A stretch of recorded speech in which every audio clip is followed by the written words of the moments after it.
terrorist, and now this design attack taking place in the broad daylight that has taken away the lives of one policeman and injuring several others ahead of the namaz of Jummah that was scheduled to take place.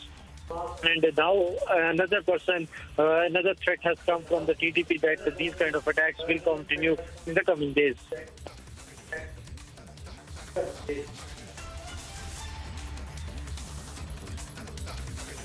Right, Gursimran there getting us details of the suicide attack in Islamabad. Gursimran, thank you at the moment. And while we slip into a short commercial break, a quick check of what's coming up on the other side. After outrage, tainted Jagdish Titler has been forced to withdraw from the Bharat Jodo Yatra. Also, a crucial meet where the health minister will meet with the state health ministers, and fresh guidelines will be issued for all the states respectively.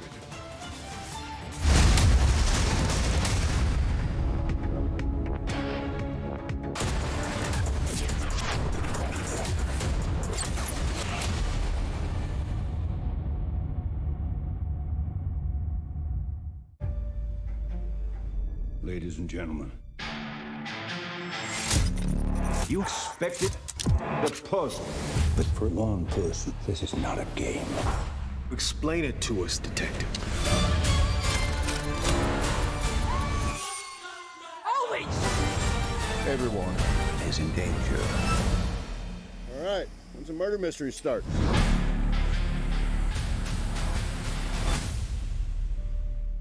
With Beto's Diabetes Care Program, you get online doctor consultations, all your prescribed medicines and dietitian support on call. Get your complete diabetes management kit and expert advice with Beto's Diabetes Care Program. Give a missed call on 740-1100.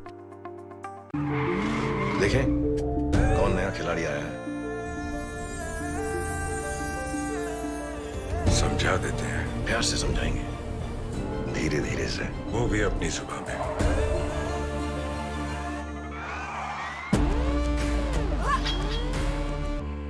ये तो अपनी जुबान है। जुबान एक हो तो दिल भी एक होने चाहिए। विमल बोलो जुबान Kesari. Everyone looks at the world today.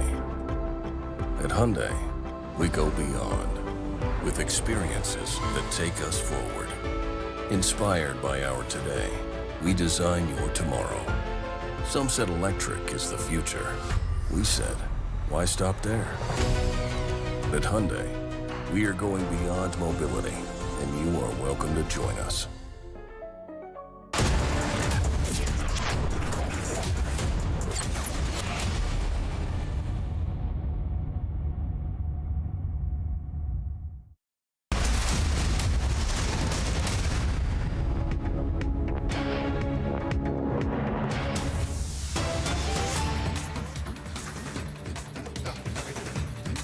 And Farooq Abdullah has made anti-India statement again, where he's spoken ill of the forces as well. He's gone on to say, and I quote, that the government has said that with the removal of Article 370, terrorism will end. How many years has it been since its removal? Has terrorism ended in the valley?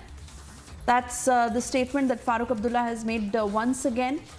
Let's listen into what he said. देखिए, पहले मैं ये कहूँगा, वो क्यों नहीं जाना चाहते? सुरक्षा नहीं है, नहीं है। सरकार कहती थी कि 370 हटेगा, तो वहाँ सब ठीक हो जाएगा, आतंकवाद खत्म हो जाएगा। कहा था, हाँ? आज कितने साल हुए 370 खत्म हुए? क्या खत्म हुआ आतंकवाद? बेचारे कहाँ मरने जाएंगे? कमाल है।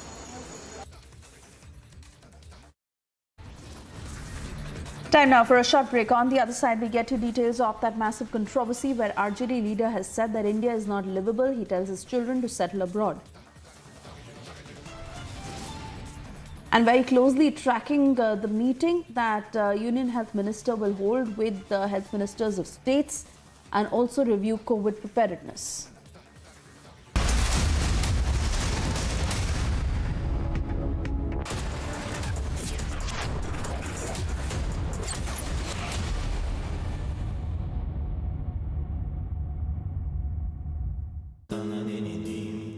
Amity has been ranked among the top universities globally for producing the most employable graduates by the Times Higher Education UK. Yet another testimony to Amity's excellent placement record. বাইরে সিকিউরিটি আর নিজের বাড়িতে এইসব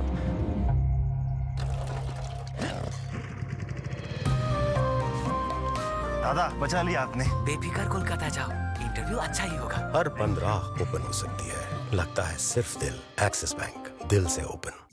अब जियो मार्ट के grand finale cell में mobiles और electronics पे मिलेगा अप टू 80% ऑफ। तो साल जैसा भी गया हो, एंडिंग तो जबरदस्त होगी। India welcomes those who further India's pride across the globe. Indian diaspora, partners of New India's growth journey in Amrit Kaal. Come and be a part of the 17th Pravasi Bharati Divas from 8th to 10th January 2023 at Indore, Madhya Pradesh, India. For registration, log on to pbdindia.gov.in.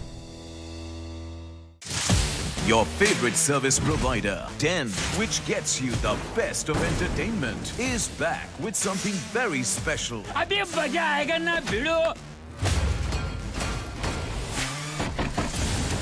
Your 3 favorite movie channels are bringing in super blockbuster films with features like wider picture and crystal clear sound straight to your home.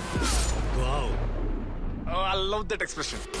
To subscribe to your favorite channels, contact your local cable TV operator today or call 10 toll-free number 1-800-419-2020 now.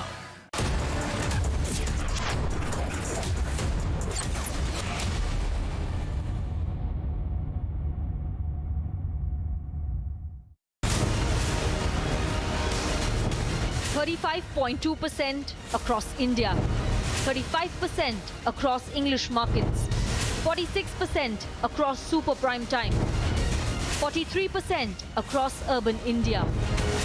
Channels that spend crores lose to content. Content wins, landing loses.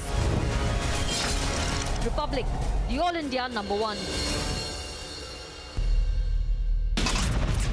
French killer Charles Sobraj was ordered to be released from jail in Nepal because of poor health.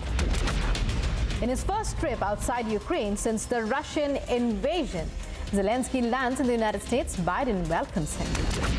3 cases of Omicron subvariant BF7, a 2 case have been reported from Gujarat, while 1 case from Odisha.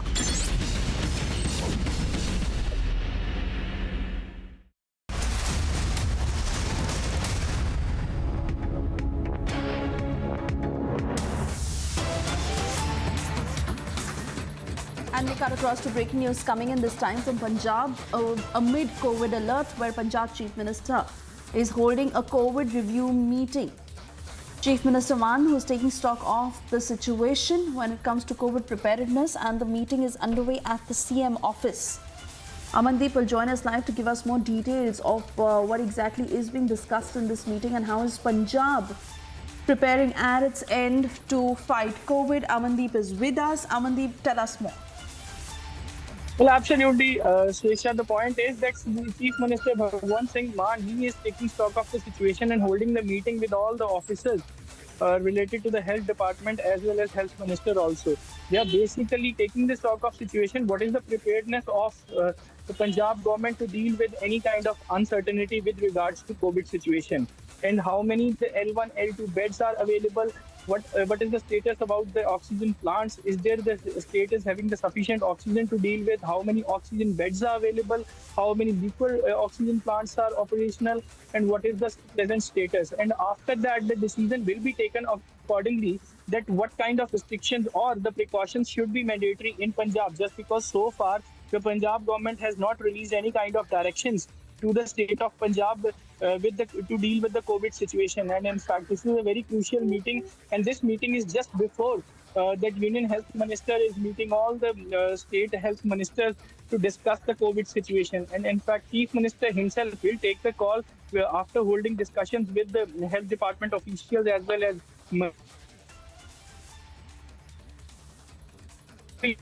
Absolutely, Amandeep. Thank you for joining us with all those details. So we're getting some breaking news from Punjab, where the Punjab CM holding the COVID review meeting. CM Mann has said that he's taking stock of the situation there regarding the COVID preparation. And the meeting is right now underway at the CM office in entire India, in fact, making sure that precautionary measures are being taken to avoid further infections of COVID-19. On that note, it's time to start with Superfast 50.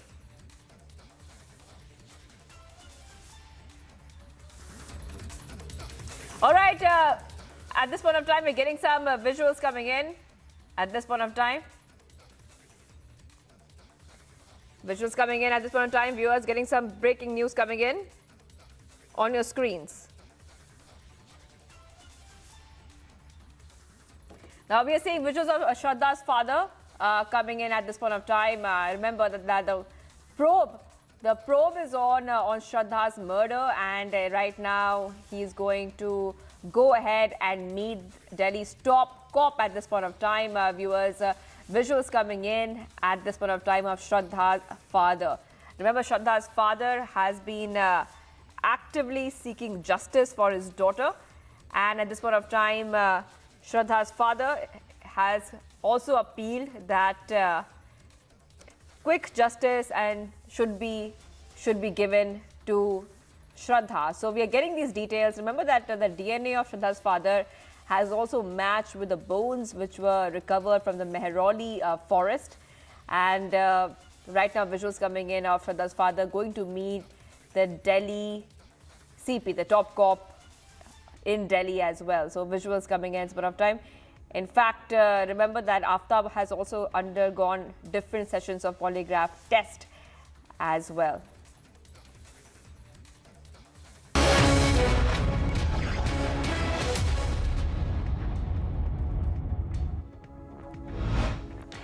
Well, let's go ahead with Superfast 50 now. New developments in the Bharat Jodo Yatra as Congress leader Jagdish Titler withdraws from participating in the Yatra. Sources claim that the Congress leader may have skipped the Delhi leg of Bharat Jodo Yatra to avoid controversy.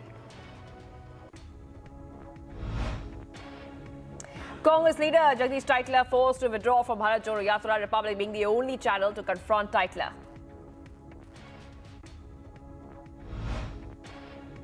BJP State Vice President Sasikala Pushpa has been booked by the police under 3 sections. The DMK has filed a complaint in the police against the BJP leader for verbally abusing a minister and also for issuing death threats at a recent public event.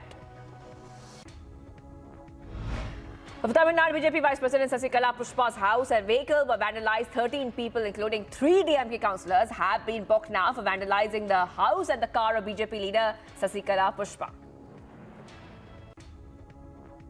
Months after Kanhaiya Lal was brutally murdered in Udaipur district of Rajasthan, the NIA has filed a charge sheet against 2 Pakistani nationals in connection to the case. Investigations have revealed that the accused persons operated as a terror gang module.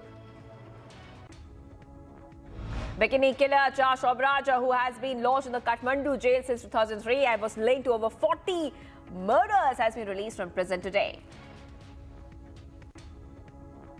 A policeman was killed and 6 people, including 4 cops and 2 civilians, were injured in a suicide blast in Pakistan's Islamabad. The blast was reported near Islamabad's I-10/4 sector. The special anti-terror force immediately rushed to the spot. BJP MLCs now stage protests against the Nitish government. This morning, the MLCs demanded compensation for the families of those who died in the Hoosh tragedy. Earlier, Bihar CM Nitish Kumar had already made it clear that the state government will not offer any compensation. RJD leader and former finance minister of Bihar, Abdul Siddiqui, earlier made a controversial statement saying that atmosphere was not right in India to stay, but now clarifies that his statement was misinterpreted. Congress leader Digvijay is saying in response to Republic exclusively of Bharat Jodo Yatra, say there is no such rise in COVID case, but we need to be vigilant. उस variant के बारे में पहली बार चर्चा की है और उसके पहले ही स्वास्थ्य मंत्री जी ने पत्र हमको लिख दिया, राहुल जी को लिख दिया। और अभी भी अगर आप देखेंगे एम्स के भूतपूर्व डायरेक्टर डॉक्टर गुलारिया ने कहा है कि अभी हमारे पास भारत में कोई अप्रत्याशित रूप से कोविड केसेस की बढ़ोतरी नहीं हुई है। फिर भी हमें सचेत रहने की आवश्यकता है। In a fresh advisory by Aviation Ministry, we are getting to know that the random RT-PCR testing at the entry of the airport for the arriving international air passengers. Republic gets you details from the MCH Hospital, Jammu, which is COVID-19 dedicated facility. As Jammu and Kashmir prepares for COVID, 200 beds oxygen facilities have been set up and COVID testing is set to be ramped up. Preparing for the looming COVID scare in India, Bharat Biotech has stepped up its preparations. Bharat Biotech intranasal vaccine to be available as booster dose over those over 18 in next few weeks. The first of its kind needle-free vaccine will be introduced on CoWIN, the government website, by next week. As per sources, the Union Health Minister Dr. Mansukh Mandaviya will be holding a meeting with the state health ministers on the COVID-19 situation and preparedness at 3 p.m. today.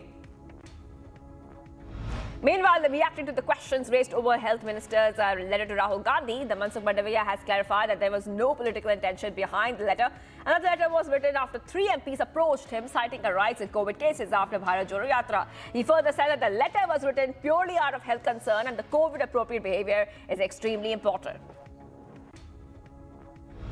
Health Minister to get mock drills conducted in all hospitals across the country. Mandaviya has further said that after today's meeting, state health ministries will issue advisories to all the states. Vishwas Sarang, Cabinet Minister, Medical Education, has said that there are only 4 active COVID cases in MP and that the COVID protocols will be followed and the advisory issued by the centre shall be followed. केंद्रीय स्वास्थ्य मंत्रालय के जो निर्देश होंगे उसका हम पूरी तरह से पालन करेंगे। माननीय मुख्यमंत्री जी स्वयं समीक्षा कर रहे हैं और उन्होंने नीचे तक यही निर्देश दिया है कि केंद्रीय स्वास्थ्य मंत्रालय के जो भी गाइडलाइन है उसका हम पूरी तरह पालन करें। केंद्रीय स्वास्थ्य मंत्रालय ने एक गाइडलाइन हमें दी है कि जीनोम सीक्वेंसिंग करना है। भोपाल में एम्स में हम जीनोम सीक्वेंसिंग कर रहे हैं। Madhya Pradesh Home Minister Narottam Mishra has issued a statement saying that in the last 24 hours, 0 new cases of COVID-19 have come in the state, while 0 patients have been cured. It's further said that currently there are 5 active cases in the state. Punjab CM Bhagwant Mann held a meeting this morning with officials of the health department to discuss the COVID situation. Even as the centre and states have stepped up efforts towards strengthening readiness for COVID, locals too seem to have joined the initiative. At the bus stand in Lucknow, notices have been put up at various places for people to wear masks.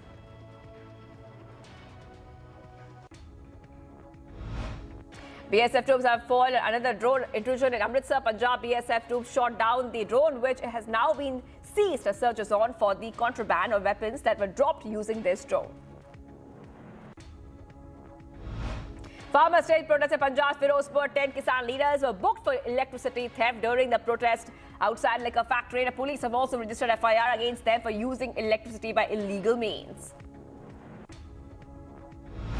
The National Commission for Protection of Child Rights had summoned the Byju's CEO over allegations that the company is indulging in malpractices to lure parents and children to go ahead and buy the courses. The Apex Child Rights body asked him, the CEO, to appear in person today over the alleged malpractice of hard selling and mis-selling Byju's courses for students.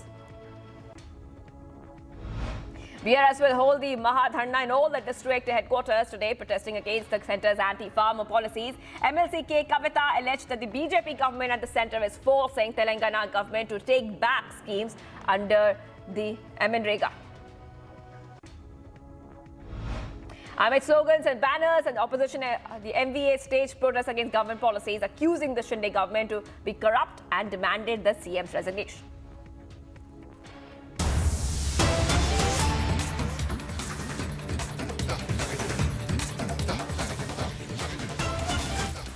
All right, viewers, we're getting some big breaking coming in right now. What we're learning so far is that an army vehicle has met with an accident in North Sikkim. Viewers, we're getting this update coming in.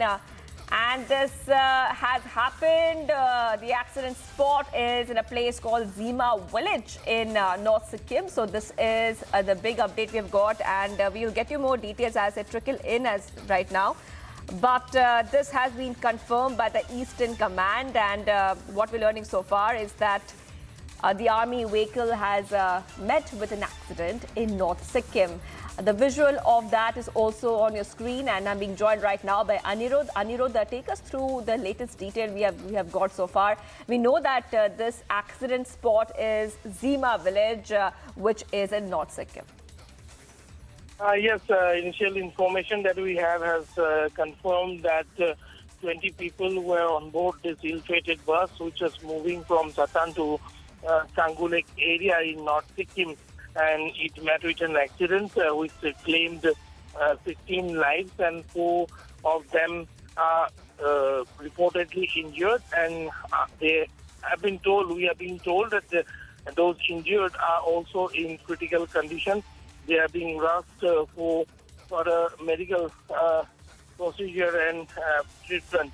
Meanwhile, we are expecting an official statement from the Army, but the Eastern Army Command has confirmed the incident as of now, and it was a bus that was carrying Army personnel, mostly from the lower altitude area to the upper altitude areas in Sangulek sector in North Sikkim, when it met with an accident today afternoon, Shivani. Right, and are we getting any kind of figure right now about has anyone been injured in this? How many people have been injured in this accident, Anirudh? Yes, 4 people are injured. They are reportedly in critical condition. 16 of them have lost their lives. There were 20 people traveling in this bus. All of them are Army personnel who were deployed in the North Sikkim region. Shivani.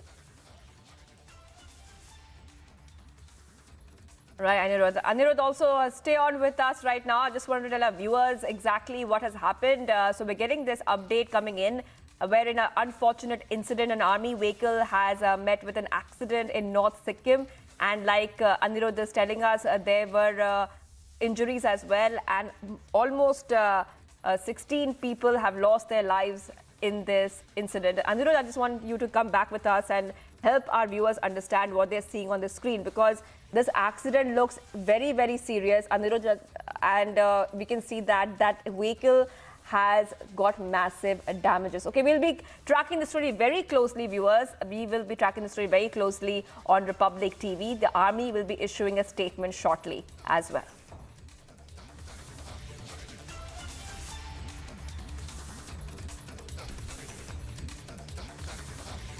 All right, let's continue with Superfast 50. All the 3 accused in the murder of Ankita Bhandari, a receptionist at Vantara Resort, have refused to undergo narco and polygraph tests. The court deferred the hearing, and next date of hearing has now been fixed as January 3rd.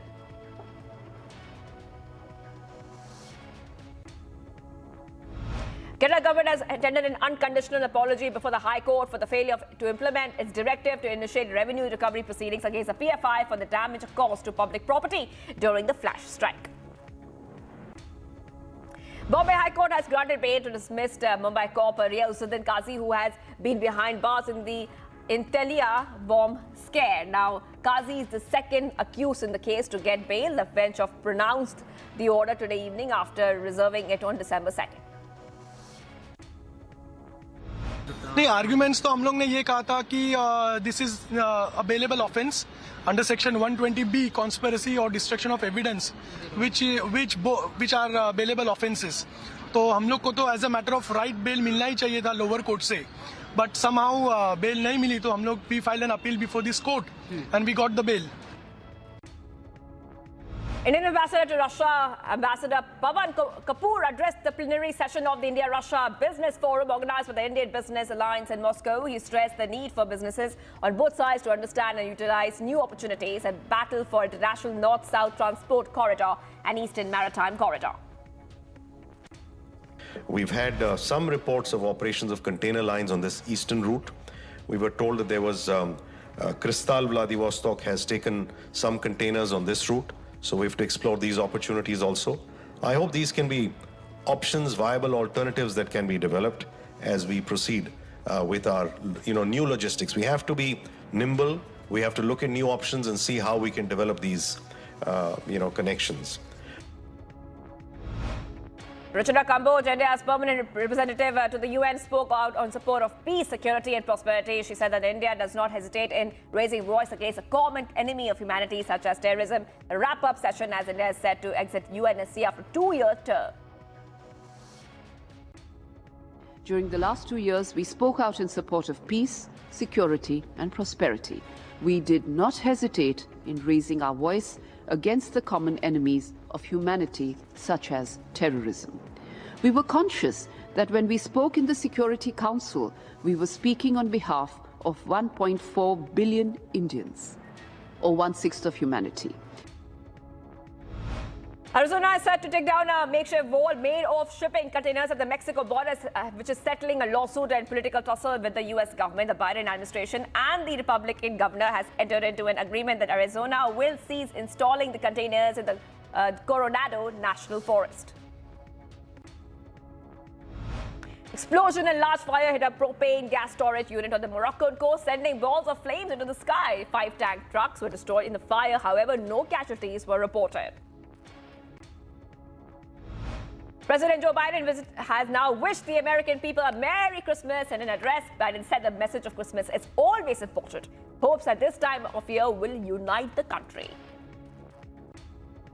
The message of Christmas is always important, but it's especially important through tough times, like the ones we've been through the past few years.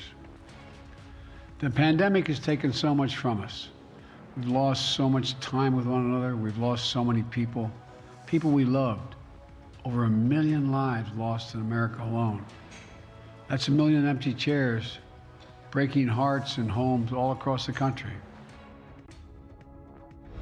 Cryptocurrency entrepreneur Sam Bankman-Fried walked out of the Manhattan courthouse after they agreed to sign a $250 million bond and keep him at the California home under house arrest while he's waited on trial on charges. A weather front packing high winds, snow and freezing temperatures has descended on the central U.S. area, cancelling flights and keeping people home. Widespread disruptions have been caused in flights and train travel.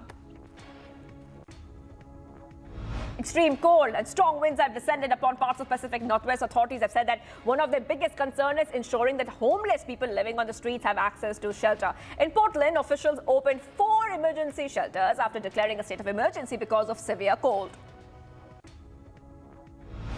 Russian authorities have now demolished Mariupol's historic drama theater in their effort to erase what has happened in Ukraine from the city. Now, the theater has served as a bomb shelter until twin March 16 Russian airstrikes killed hundreds of people. The iconic New York City has unveiled their holiday window display. Stores and retailers all across have already entered the holiday spirit, taking inspiration from different themes of magic in the making, celebration of craft and give love. Nigeria's consumer inflation rose again despite Africa being the largest economy and one of the top oil producers. Corruption, insecurity, lack of good governance have caused economic hardship for many in Nigeria. Emergency personnel evacuated nearly 900 passengers from a Staten Island ferry vessel following a fire in the ship's engine room. 5 people were reported injured, 3 of them currently undergoing treatment.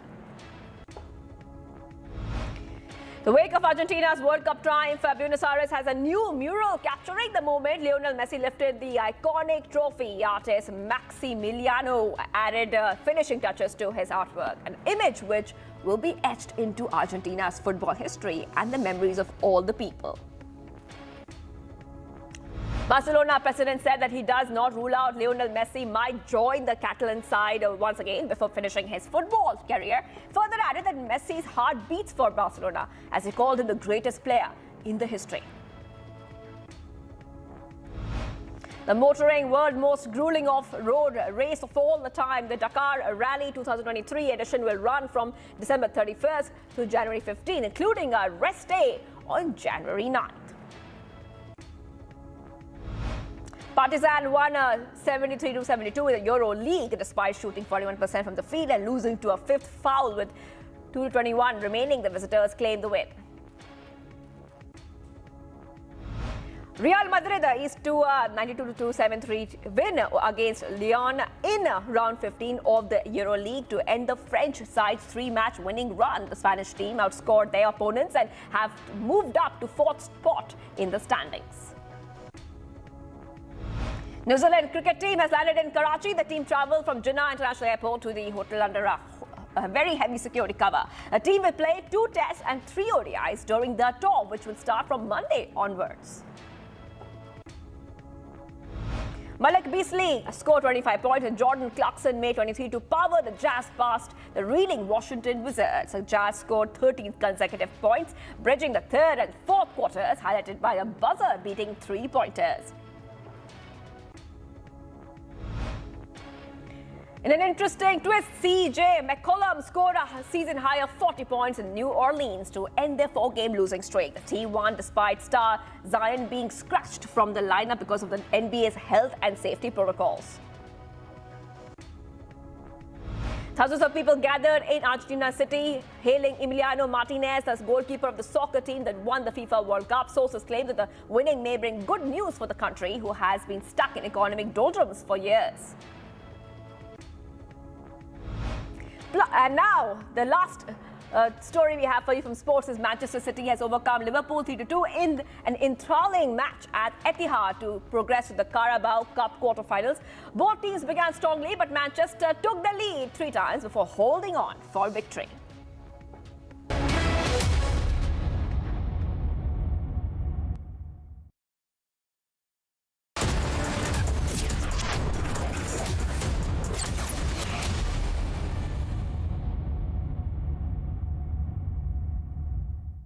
छक्का नहीं टूटा। आपके tiles को चाहिए MY के लेटिक्री tile adhesive. Formula ऐसा कि अब टाइल न टूटेगा न छूटेगा।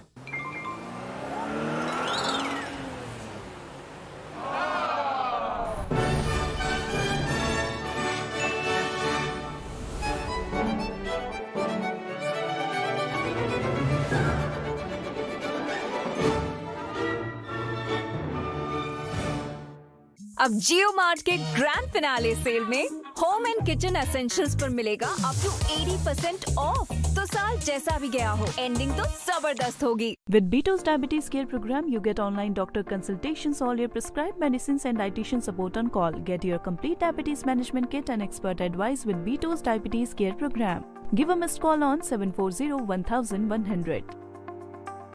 क्या हुआ रोहन, क्या सोच रहा है? रिया, पहली सैलरी मिली है, तुम भी कुछ आइडिया दो। एक्सपेंसेस को कैसे प्लान किया जाए? रोहन, एक्सपेंसेस के साथ साथ इन्वेस्टमेंट प्लान करना भी जरूरी है। देखो, सैलरी का कुछ हिस्सा घर के रेगुलर खर्चे के लिए और कुछ मैं अपने लिए भी तो सोच सकता हूँ ना, लेकिन इन्वेस्ट कहाँ करूँ? सिंपल है, एनपीएस में। एनपीएस में? रिया, अभी तो मैंने कमाना शुरू किया है, इतना आगे के लिए अभी से क्यों पैसे जोड़ूं? वो देखो, एक एक करके ईंट जोड़ी जाती है, तब जाके एक घर तैयार होता है।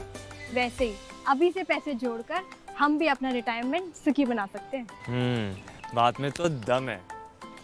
एनपीएस कम लागत वाली फ्लेक्सिबल लॉन्ग टर्म योजना है, जिससे आपकी बचत ग्रो होकर पेंशन का लाभ देती है। अच्छा, फिर तो मैं अभी अपना एनपीएस अकाउंट ओपन करता हूँ।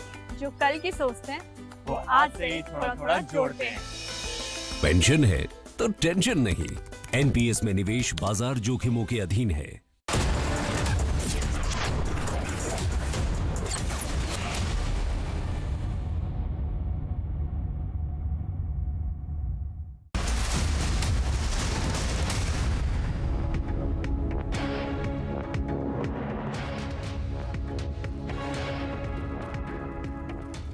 Viewers, there is a breaking news coming in. Army vehicle meets with accident in North Sikkim Zema village, and now the Indian Army has issued a statement, and I quote, in a tragic road accident involving an army truck on 23rd December at Zema, North Sikkim, 16 brave hearts of the Indian Army have lost their lives. The ill-fated vehicle was part of a 3-vehicle convoy that had moved in the morning toward an area, and it was going to Zema. The vehicle skidded down a steep slope while negotiating a sharp turn. A rescue mission was immediately launched, and 4 injured soldiers have been air evacuated.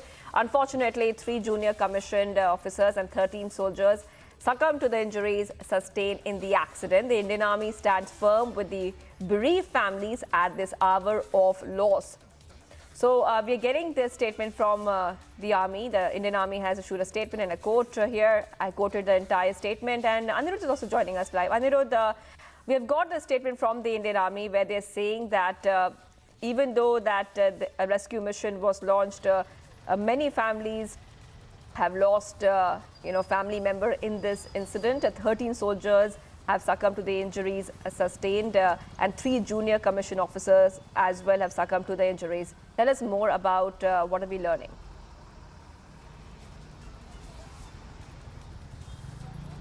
In fact, it's a very tragic accident that has taken place in North Sikkim.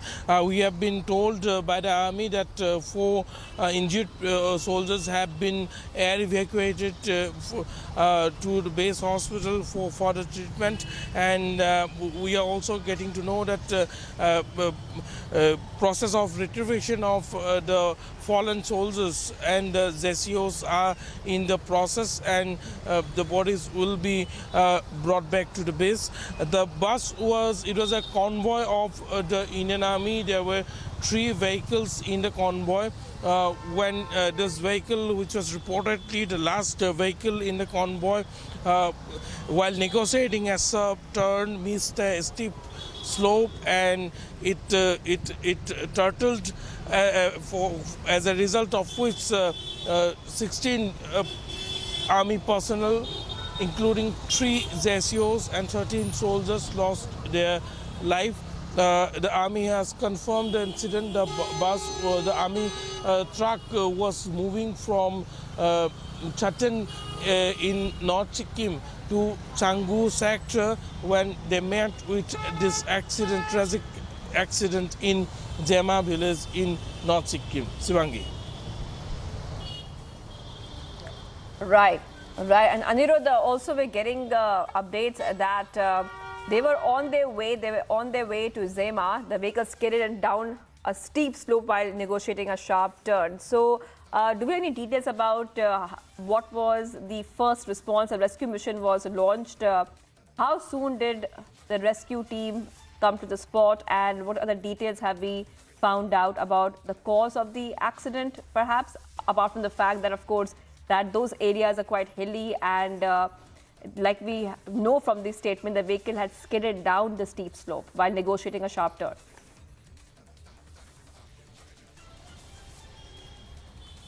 Yes, as we know that North Sikkim area particularly is a very difficult terrain. The altitude keeps on rising with each and every turn on the road, and the general height in that area goes from around 10,000 feet to at least 15,000 feet at the peak. And it was negotiating a sharp turn at such an altitude that it often becomes very difficult for the drivers to negotiate the turns, and it was in one such sharp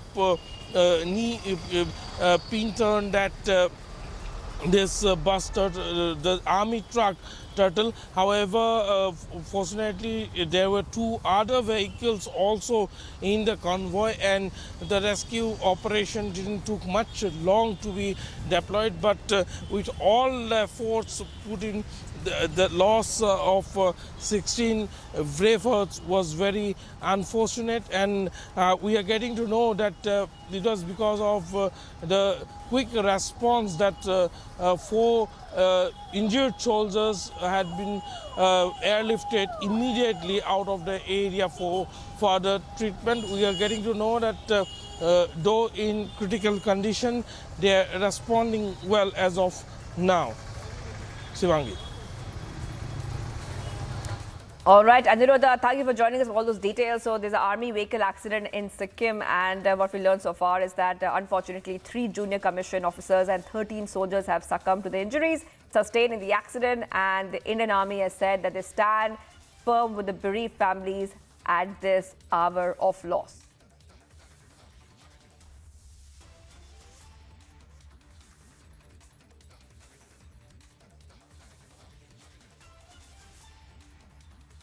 All right, I'm being joined by Major General S.P. Sinha on the phone line. Thank you for joining us here.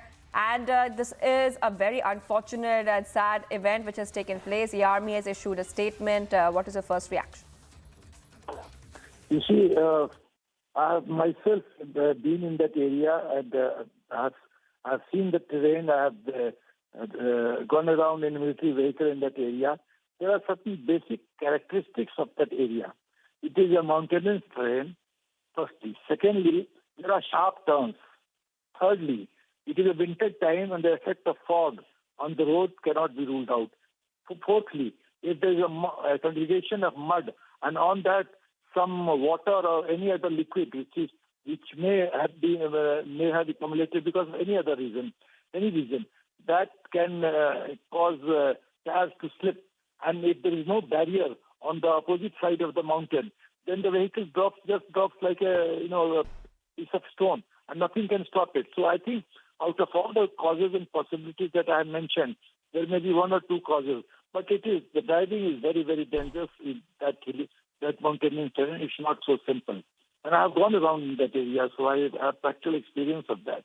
And it is most tragic that this incident has occurred. I pray to the souls of brave departed souls, pray for their peace. And it is most unfortunate. The family, I really feel sad for the families of these JCOs and NCOs who have died. It is very tragic, and what can I say? This is most unfortunate. And I don't think, or maybe another reason may be that the brake may have failed, the brake failure case. So that can also happen. That is another possibility. Visibility, brake failure, some liquid on the road, some mud on the road, no barrier, foggy condition, poor visibility. All these factors may have contributed to this accident, but it is most unfortunate. And the Army has their own set of rules. It must have by now ordered a court of inquiry. And court of inquiry will go into the details of the mishap and submit its finding to the superior authority. Because if the vehicle is fallen, the loss of manpower. Yeah. Okay. All right. Thank you so much, Major General S.P. Sinha, for joining us, a defense expert for joining us. And I just want to go back to Aniruddha as well, who's joining us live and reporting on this story. Aniruddha, let's just also, like Major General was telling us, that the area itself is such that accidents are very likely. So we will also kind of go tell our viewers also a little bit more about, the area itself. Because Major General said that the area itself is very hilly and accidents like this are likely as well.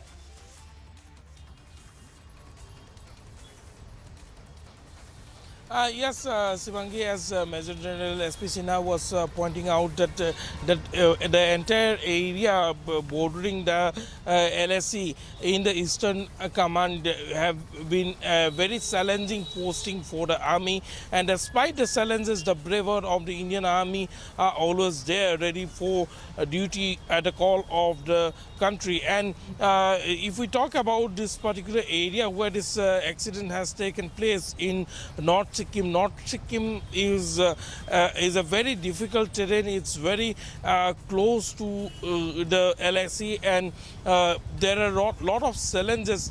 Apart from the altitude, the hairpin turns that every vehicle needs to negotiate to reach to the LSE, and also the harsh weather condition. Sometimes it's foggy, sometimes it's cloudy, and apart from that, now with the winters, most of the time because of snowfall and sometimes because of black ice, the roads remains very slippery. So black ice can also be another reason why Rajnath Singh has also tweeted, deeply pained by the loss of lives of the Indian Army personnel due to a road accident in North Sikkim. The tweet has come. The nation is deeply grateful for their service and commitment. I'm also being joined right now on the phone line by Major General K.K. Sinha. Thank you for joining us, defense expert on the phone line. A very unfortunate incident has occurred right now. Major General, what is your first reaction? And it seems as if it's the area itself which is hilly in nature, which could have led to this kind of terrible, unfortunate accident? Good afternoon to you. Very, very unfortunate incident. My condolences to all those brave hearts who lost their lives. Of course, in a tragic, this is a very tragic. But these are the challenges of our, service conditions, especially in this time of the year and this weather condition. When they're 24/7, they have to be absolutely in the vision. And the way the northern borders, things are happening, they have to be absolutely up there, not only guard, but, they have to be proactive. So what is happening, if you take it in North Sikkim area, this North Sikkim, we call it Plateau. Plateau is a very important area, which is actually, taking it neighboring, Nepal. And in the Plateau area, this way the, number of places where there is excellent coincide. And these weather conditions, and there is drizzle, there are roads slippery, there are gorges, there are snowing in this area, and that's very, very harsh conditions. These are the challenges. And actually, it is not a loss of peacetime, movement. It is absolutely in a combat-like situation. What you have seen, what is happening in Arunachal Pradesh in Tawang. So the things are up the, I can't tell on the national television, but absolutely things are, there in operational conditions, and the boys are doing the job beautifully. These challenges, we have to face it, this loss, we have to minimize, but you take it, in spite of all precautions, in spite of all protocols, in spite of everything. At times, the things, because it is a machine, it is a weather, it is a terrain, it is a condition, it is, and the operational emergency and operational requirement where you have to do all these things. My condolences to everyone, and the only thing, it is a huge, huge loss to the complete fraternity of an army and the whole, country standing, especially when you are talking and bringing it out in the national television like this. My condolences to everyone, and we are standing up to keep on with our brave hearts. All right. Thank you so much, Major General K.K. Sinha, for joining us, defense expert. I just want to go back to Anirudh as well. Anirudh, we are getting those visuals as well for our viewers where the army vehicle met with an accident in Sikkim. And like Rajnath Singh has also said that he has expressed condolences as well for this incident. And also, many would also be asking is that, in a case like this, what is the protocol next which will be followed by the Indian Army? Some of them are, of course, being treated at the hospital. What is their condition right now? There are a couple of injured. How are they doing?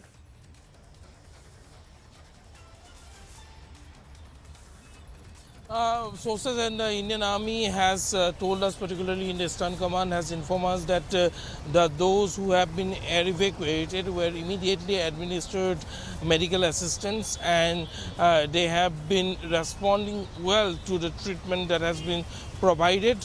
But as per the information that we have as of now, Shivangi, the condition of all the 4 injured too remains very, very critical at this point in time. Remember, this is a very major accident, and 16 of the bravers have lost their life, including 3 junior commissioned officers. The status of the 4 injured remains to be in critical condition, but they are responding well to the medical aid which was immediately administered and also being taken care of while in the process of air evacuation. Meanwhile, we are getting to know that process of retrieval of the bodies from the spot of the accident in Zina village is also currently underway. Shivangi. Right, and we also know that the army vehicle was heading toward the border post with 20 occupants. So there were 20 of them. That's what we have been informed. And this was a remote area where the accident had happened. It was a remote area. So, Anirudh, since it was a remote area, how long did it take for the rescue team to arrive on spot, Anirudh?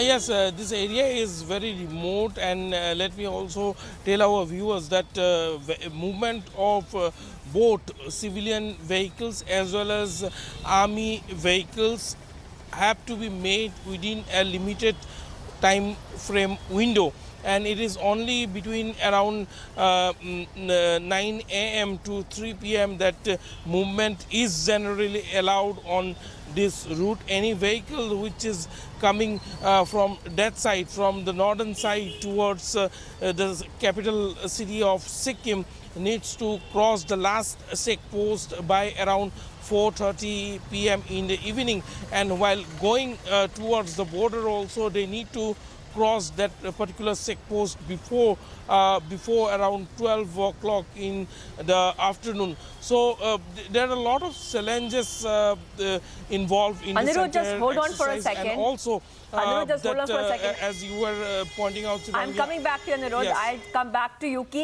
Keep updating us and get the information.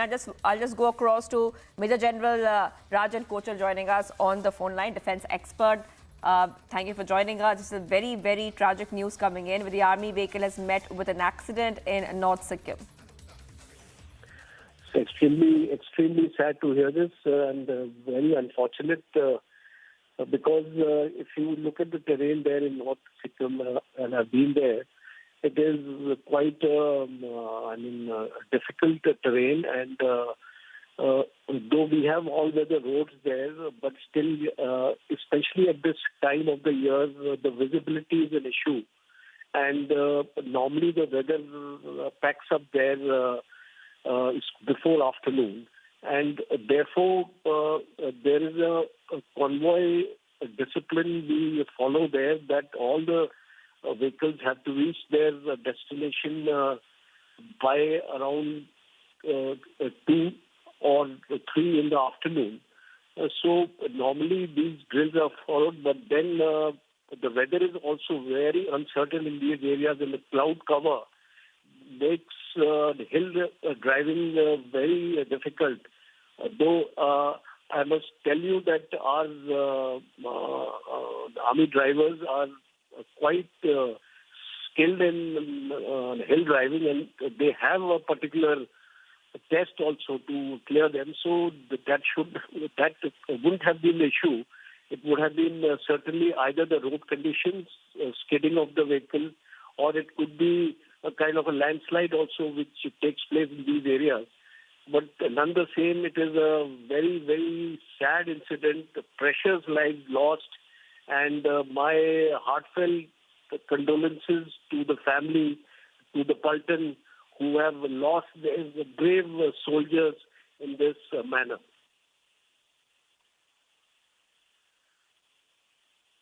Also, Major General Rajan Kochar, I also would like to ask you, is there a possibility, because you said that terrain is very difficult, is there a possibility for these kind of incidents to not occur? Is there a way that in remote areas like this, these incidents are avoided? It's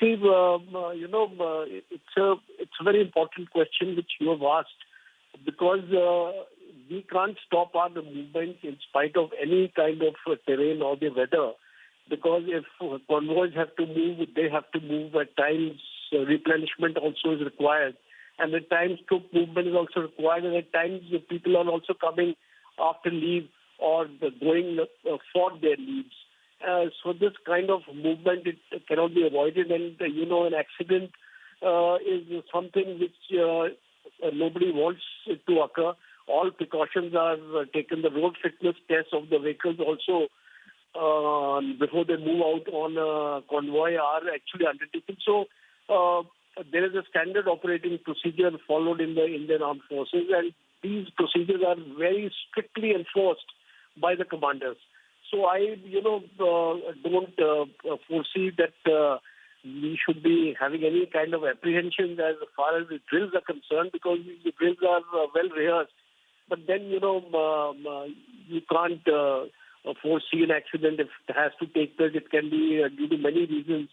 Possibly there is going to be a court inquiry into the incident, because that's a normal procedure followed in the Indian Army, that whenever such occurrences take place, there is a court inquiry, and that court inquiry will actually bring out the reasons.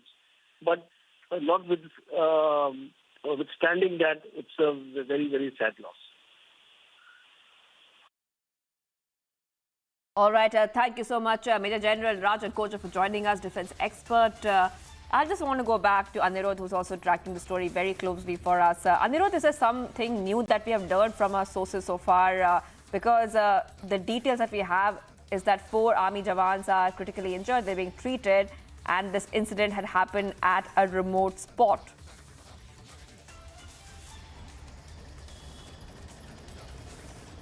Yes, as of now, we are getting to know that efforts are on as far as retrieval of the bodies of the fallen soldiers are concerned. However, because of that area, connectivity is also an issue, particularly in North Sikkim area. So some of the informations are actually coming late to us. But yes, we can confirm that process of retrieving the bodies, the mortal remains of the soldiers who have been killed in this tragic road mishap have already started, and we will be bringing all the updates for our viewers as and when it happens. Sivangi. Right. So Anirudh is telling us that the process has begun of retrieving the body. So Anirudh, you're saying that still the 3 junior commissioned officers and 13 soldiers who have succumbed to the injuries, so they still yet to be recovered from the area. Is that what you're saying?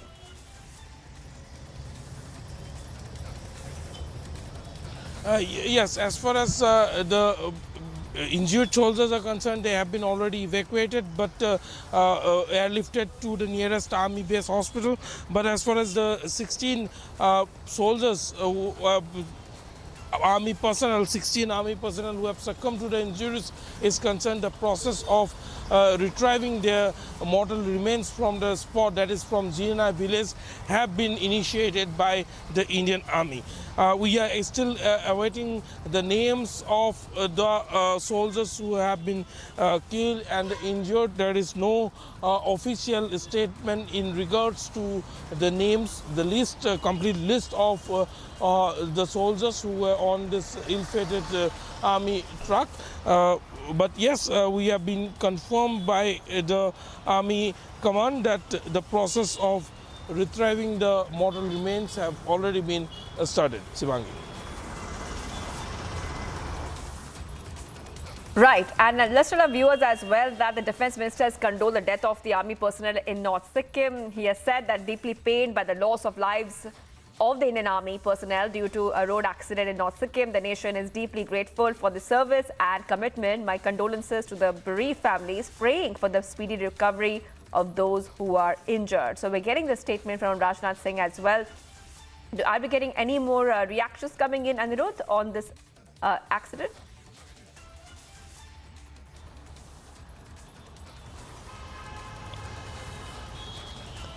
Yes, Sivangi, all we can confirm to our viewers now that the army has swung into action. All the mobilization have been made towards Jina village, both from Saten as well as from Changu area. Reinforcement has been done so that the retrieval process can be initiated as soon as possible. As of now, there is no further update into the accidents, but yes, the army is initiating or using all its resources along with the resources available with the civil administration to retrieve the bodies of the fallen soldiers as soon as possible. Sivangi. All right, Anirudh, thank you for joining us with all those details. So Anirudh telling us that the process of retrieving the mortal remains of the martyrs who lost their lives that has begun, and we also got a reaction coming in from the Defense Minister, who's condoled the death of the army personnel in North Sikkim in this unfortunate accident.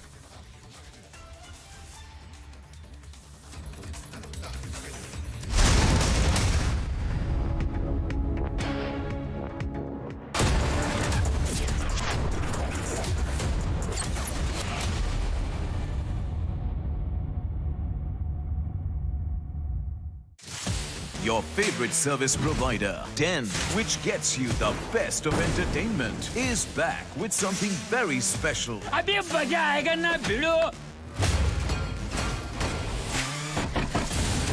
Your 3 favorite movie channels are bringing in super blockbuster films with features like wider picture and crystal clear sound straight to your home. Wow. Oh, I love that expression.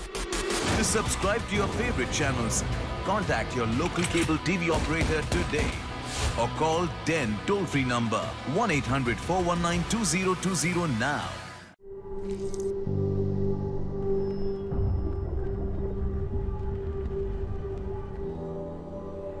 Helps beat sensitivity fast. Sensodyne Rapid Relief. India welcomes those who further India's pride across the globe. Indian diaspora, partners of New India's growth journey in Amritkal. Come and be a part of the 17th Pravasi Bharati Divas from 8th to 10th January 2023 at Indore, Madhya Pradesh, India. For registration, log on to pbdindia.gov.in. Guys, just 1 second. Choosing a car for my mom. What? Online car shopping? Wow, that's so cool, yeah. Shahrukh ne bataya. Wait up. Booking a car service. From here? क्यों? तुझे शाहरुख ने नहीं बताया? इसने पूछा ही नहीं. There's so much more जो शाहरुख ने नहीं बताया. It's all on the industry first My Hyundai app. Open a world of possibility with My Hyundai app. One app, many worlds.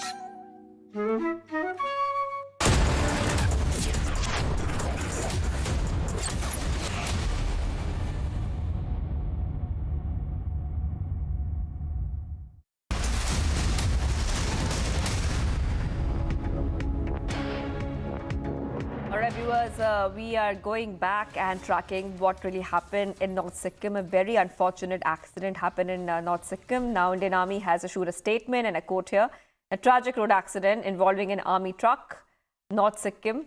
16 brave hearts of the Indian Army have lost their lives, and the ill-fated vehicle was part of a 3-vehicle convoy that had moved from in the morning towards Zema area. The vehicle skidded down on a steep slope while negotiating a sharp turn.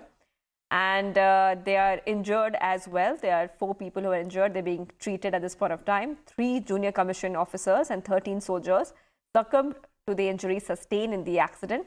The Indian Army stands firm with the bereaved families at this hour of loss. Also, viewers, the Defense Minister has tweeted as well, where he's saying the nation is deeply grateful for the service and commitment. My condolences to the bereaved families, praying for the speedy recovery of those who are injured. Rajnath Singh has tweeted this as well. The tragic accident which has transpired, and while we were speaking to defense experts and our correspondent as well, the area is remote and the terrain is difficult of the area where the accident has taken place. And our correspondent Anirudh also told us that the process of retrieving the bodies, the mortal remains of the martyred soldiers from the spot, that process has begun, viewers. So this is the very unfortunate news coming in at this point of time. We are tracking every development. And the army has said that the ill-fated vehicle was part of a convoy that moved towards an area called Thangu area, and it was moving toward Thangu from the Chatan area. On this note, viewers, we will be tracking every update of this incident. It's time for a very short break. We continue to get you the top updates.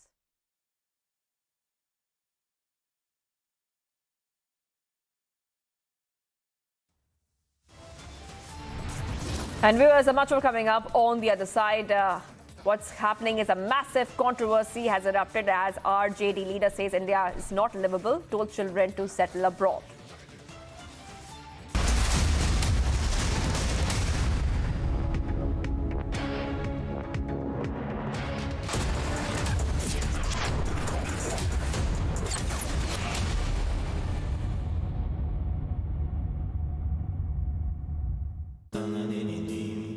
Amity has been ranked among the top universities globally for producing the most employable graduates by the Times Higher Education UK.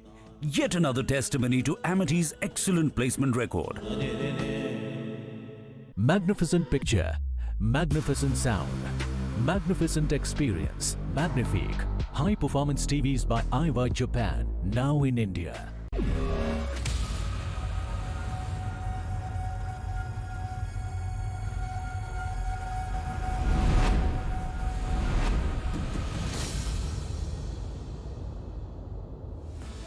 आइए नए उत्तर प्रदेश की क्षमता और असीमित अवसरों से सफलता की नई कहानी लिखें। यूपी ग्लोबल इन्वेस्टर्स समिट 10 से 12 फरवरी 2023।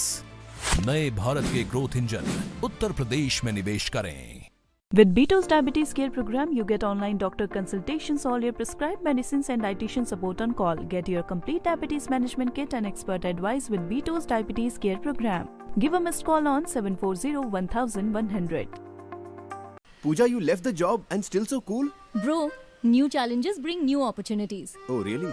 Seriously, Rahul, my entire house, now it's an online retail store. Look. Wow.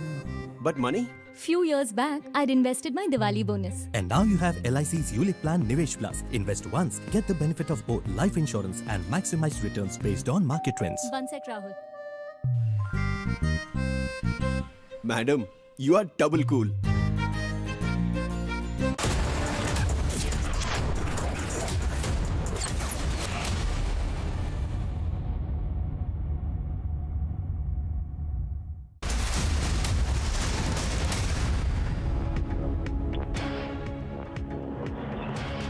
At present, road movement has taken place in North Sikkim, Yerma village, where 16 army personnel have lost their lives in this tragic incident, which also include 3 junior commission officers. 4 injured soldiers have been rushed to the nearest army base hospital by air.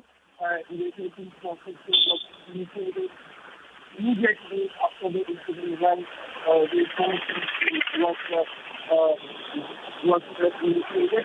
And we are getting to know that the process of retrieving the bodies of the fallen soldiers has also been started by the area where the accident is.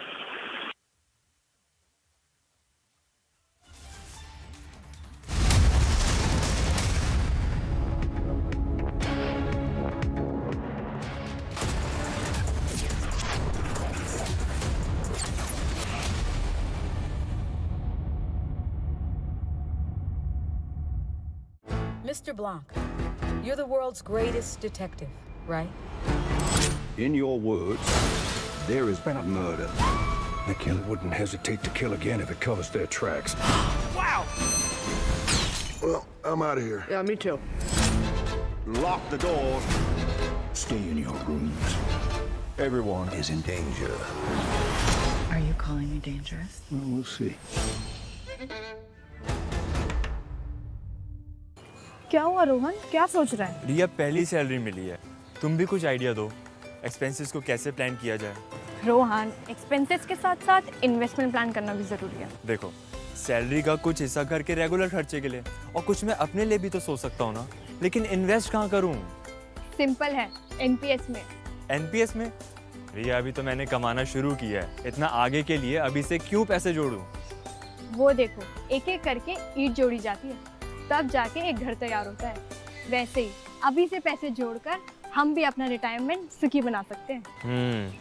बात में तो दम है। NPS कम लागत वाली flexible long term योजना है, जिससे आपकी बचत ग्रो होकर पेंशन का लाभ देती है। अच्छा, फिर तो मैं अभी अपना एनपीएस अकाउंट ओपन करता हूँ। जो कल की सोचते हैं वो आज से ही थोड़ा-थोड़ा जोड़ते हैं। पेंशन है तो टेंशन नहीं। एनपीएस में निवेश बाजार जोखिमों के अधीन है। अब जियो मार्ट की ग्रैंड फिनाले सेल में फूड और ग्रोसरीज पे मिलेगा अप टू 50% ऑफ। तो साल जैसा भी गया हो, एंडिंग तो जबरदस्त होगी। India welcomes those who further India's pride across the globe. Indian diaspora, partners of New India's growth journey in Amritkal. Come and be a part of the 17th Pravasi Bharti Divas from 8th to 10th January 2023 at Indore, Madhya Pradesh, India. For registration, log on to pbdindia.gov.in. Hey, boss. Rahul? How come you're here? Boss, Shahrukh ने बताया. Wait up. Booking a car service. Booking a service from here. क्यों? तुझे शाहरुख ने नहीं बताया? इसने पूछा ही नहीं. There's so much more जो शाहरुख ने नहीं बताया. It's all on the industry first My Hyundai app. Open a world of possibility with My Hyundai app. One app, many worlds. With Beto's Diabetes Care Program, you get online doctor consultations, all your prescribed medicines and dietitian support on call. Get your complete diabetes management kit and expert advice with Beto's Diabetes Care Program. Give a missed call on 740-1100. एक दिन मैं सोते सोते गिर गया और मुझे कुछ नहीं हुआ. पता है किसने किया? घोस्ट ने. मेरा दोस्त है, वो हर बार मुझे बचा लेता है. घोस्ट को कैसे पता मैं अंधेरे से डरता हूँ? घोस्ट मेरा दोस्त है. मिलोगे? अरे कोई घोस्ट नहीं, रोनी के पापा ही हैं जो उसे सेफ रखते हैं. जैसे हैवल्स लाइफ शील्ड वायर्स जो दिखते नहीं पर घर को सेफ रखते हैं. ना आग पकड़े ना जहरीली गैस छोड़े. Wires that don't catch fire.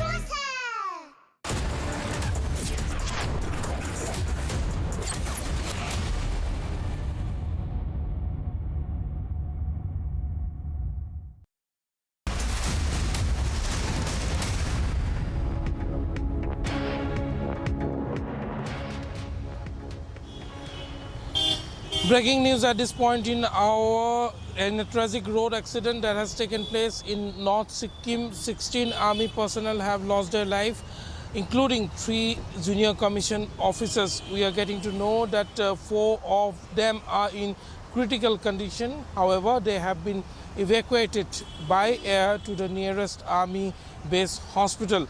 Sources in the Indian Army have been telling us that the fallen soldiers, the retrieval of the bodies of the fallen soldiers have also been started. Meanwhile, the condition of all the 4 remains to be critical. However, they are responding to the immediate medical treatment that is being provided.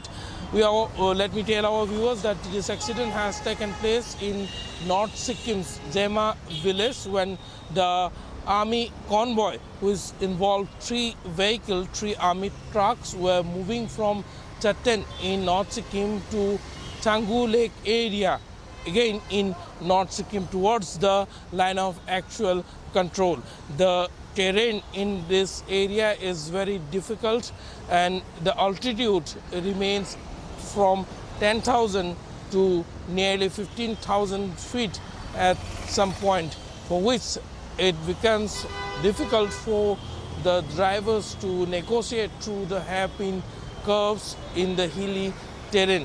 The exact region of the mishap is still not clear, but the Indian Army has issued a statement confirming the death of 16 army personnel, 13 soldiers and 3 ZCOs. 4 of them are in critical condition. There were 20 soldiers on this ill-fated truck which turned turtle while negotiating a sharp curve in a steep slope. Various reasons might be behind the accident, one being layers of ice because of the winter season where it generally gets black ice also gets hardened in this area, and as a result the bus skidded, turtled down. Yes. You know, Anirudh, even as you're getting us more details of this tragic incident that has been reported, we are looking at the first images also playing out on your screens, really telling you the gravity of this entire accident that has been reported in Sikkim.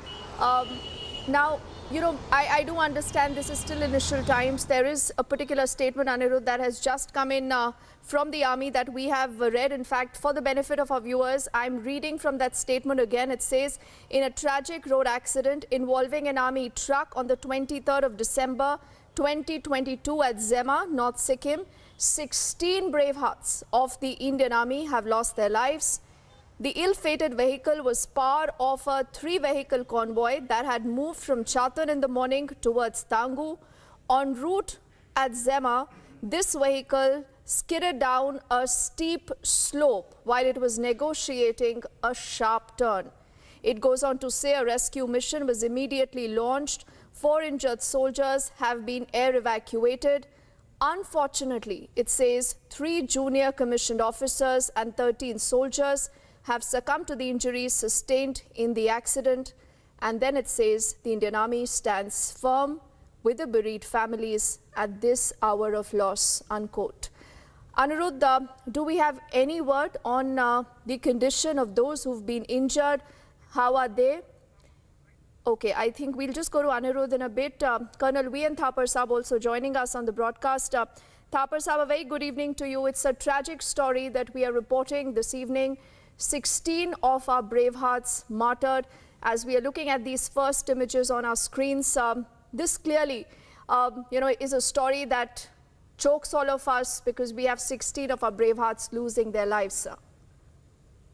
Okay, we first of all would like to salute all of them. They have been, in a way, martyred in the defense of our country.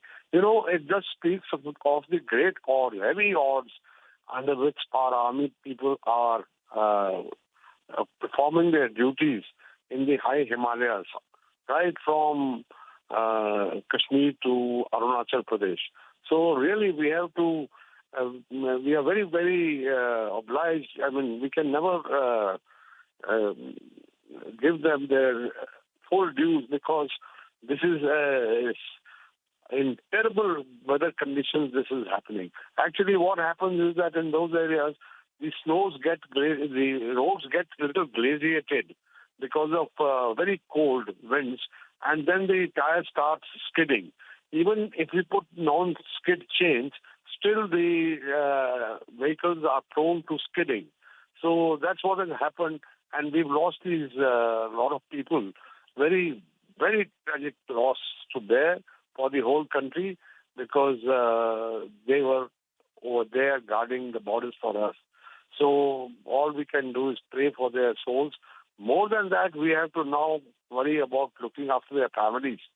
Who will be left without their heads, in one way or the other. Either there'll be sons or there'll be fathers who would have gone, and equally bad for the comrades who have lost their,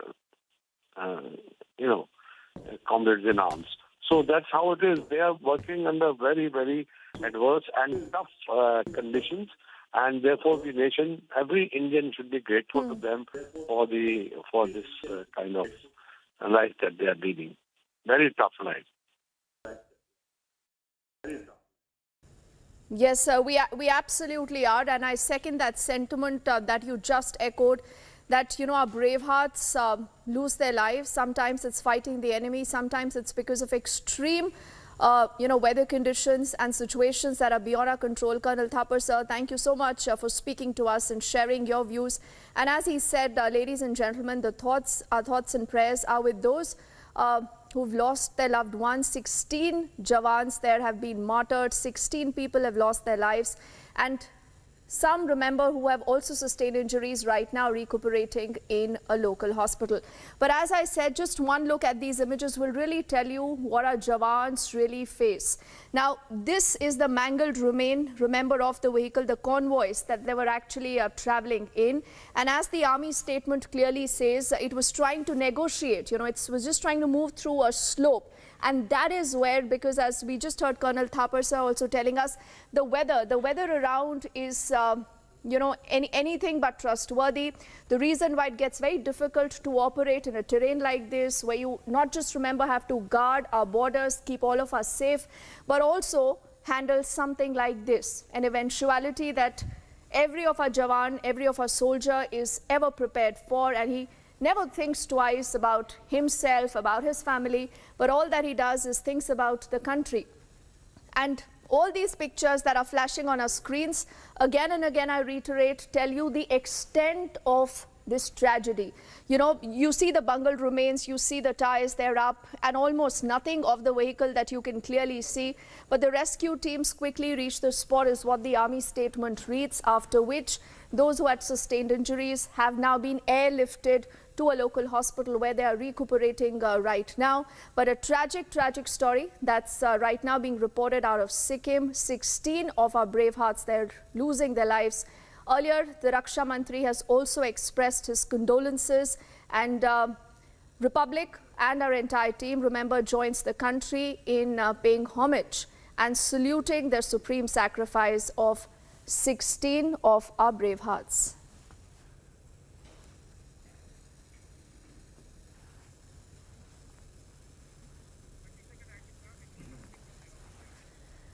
I quickly want to again read through the entire statement, remember, that we have got via the Indian Army, as we'll stay with these images that you see on your screens.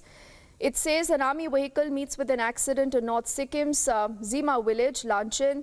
The Indian Army says in a tragic road accident that involved an army truck on the 23rd of December 2022 at Zema, this is the North Sikkim area, 16 brave hearts of the Indian Army have lost their lives.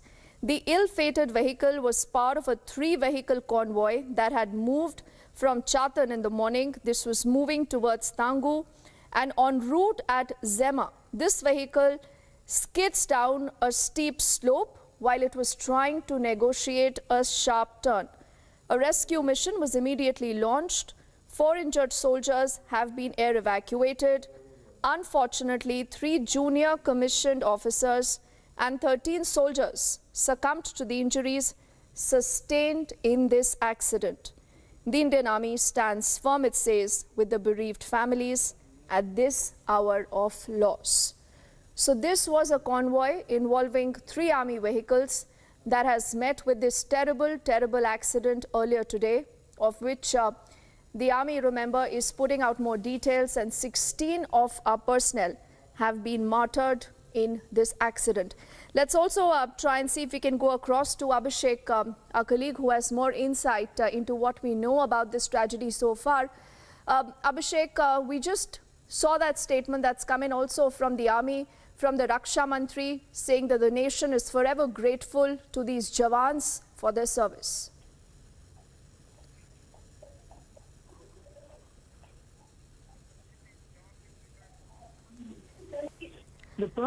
Okay, I think we've just lost that phone line with Abhishek. Okay, some trouble there. Abhishek, can you hear us?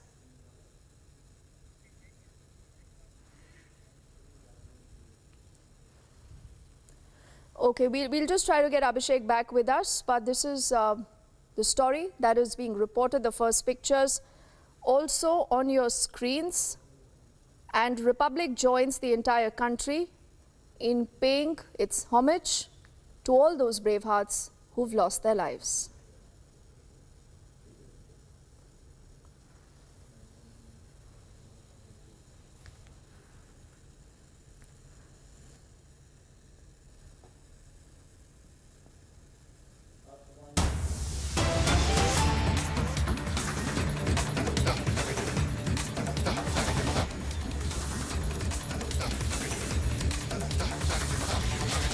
Let's shift our focus to our next breaking update. This is about the big Republic expose on the alleged malpractices by Byju's. Now, the NCPCR says that more documents will be submitted by Byju's on Monday.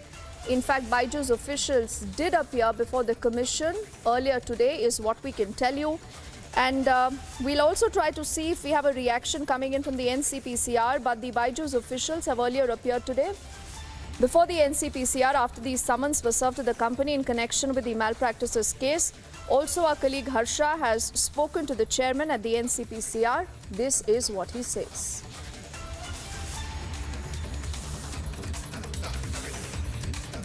Byju's के 2 officials आज हमारे यहाँ appear हुए हैं और उन्होंने CEO की तरफ से एक लेटर प्रस्तुत किया है जिसमें उन्होंने एग्जामिशन मांगा था, वो है नहीं भारत में, ऐसा उन्होंने बताया, और 2 ऑफिसर्स को यहाँ पे अपीयर होने के लिए भेजा था और उन्होंने हमें कुछ डॉक्यूमेंट सबमिट किए हैं।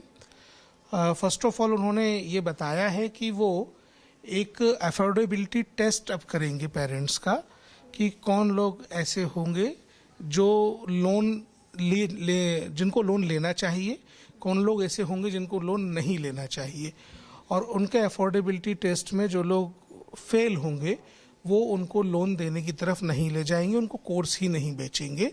अगर ऐसा कोई प्रकरण हो गया होगा तो उसकी पूरी फीस रिफंड करेंगे। ऐसा उन्होंने आज हमको डॉक्यूमेंट प्रस्तुत किया है।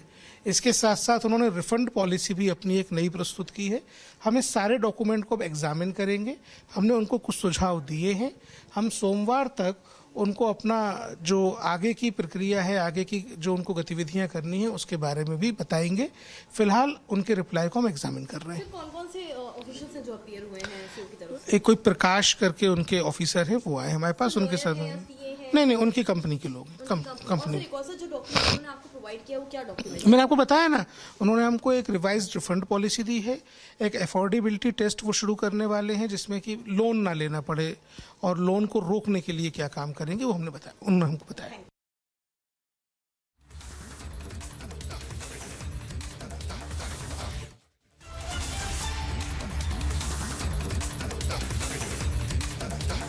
Let's also get in our colleague Harsha, who's been tracking that story and has been a part of that entire investigation for us here. She joins us live right now. Harsha, first up, what is it that has happened today? What did we hear from Byju's, and what are your sources in the NCPCR really telling you? Is the committee, as the commission right now, satisfied with the first response that they've got from Byju's?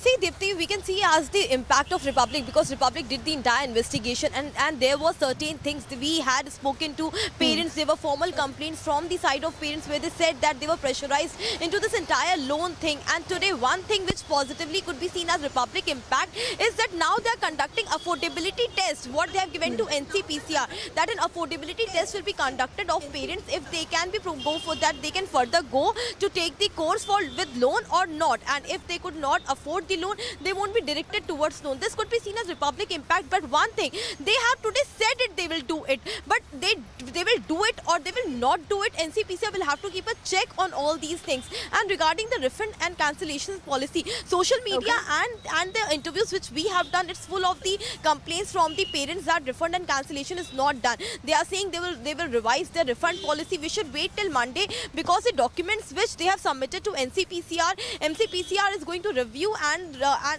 go through the entire document which Byju officials have submitted, and on Monday they will again reply them, NCPCR, and if something fishy will be founded, NCPCR will again summon them. Today CEO Byju Ramendran couldn't come because he's out of the country, but yes, Byju officials have promised something concrete, and if it doesn't happen, the summon will again be issued. Some of the impact of our story we could see, but still there's a lot to do in this entire Byju thing, because formal complaints are full against Byju. Absolutely. And Harsha, because you mentioned the Byju officials earlier appearing before the NCPCR, this is also, ladies and gentlemen, the moment where Harsha was trying to confront them, speak to them on these very, very serious allegations. Look what happened. No comments right now. Please understand. Thank you. Prakash, but you are representing Byju's today, and there were several questions from the side of NCPCR and the malpractices and the formal complaints from the side of parents as well, sir. We have replied no comments. So, but they were telling that you have provided them the surety that the proper test will be conducted, through which if a parent is not able to go for the loan further. No comments. I don't understand what you're telling. No comments. About the refund policy? No comments. Mr. Prakash, but you have to reply something. Byju is today in the NCPCR office. No comments. No comments. What, any statement about the I've already told I have no comments. You are asking more and more questions, to which I because we really want Byju's to give their proper stand, know what exactly they are on to, because there are many formal complaints from the side of parents, from the side of PR team. They will respond. There is no comments from my side. I'm not here to respond to Republic or any other media channel. I have no comments.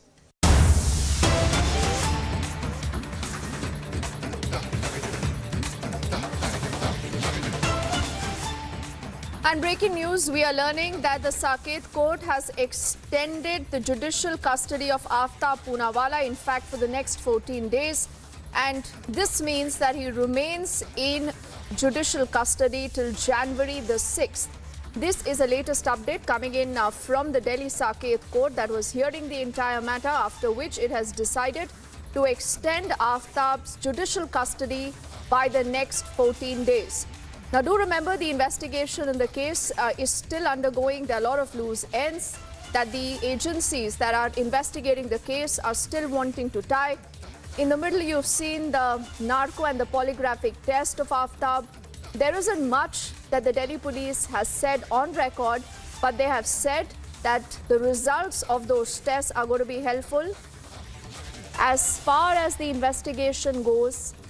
And we can tell you that his custody has been extended for 14 days now, is what the Saket court in Delhi has decided. We'll try and see if we can get a reporter live to help us understand where does the investigation stand and what is it that the police would want to do in the entire case. But we'll keep tracking that story. For the moment, cutting across to more breaking updates.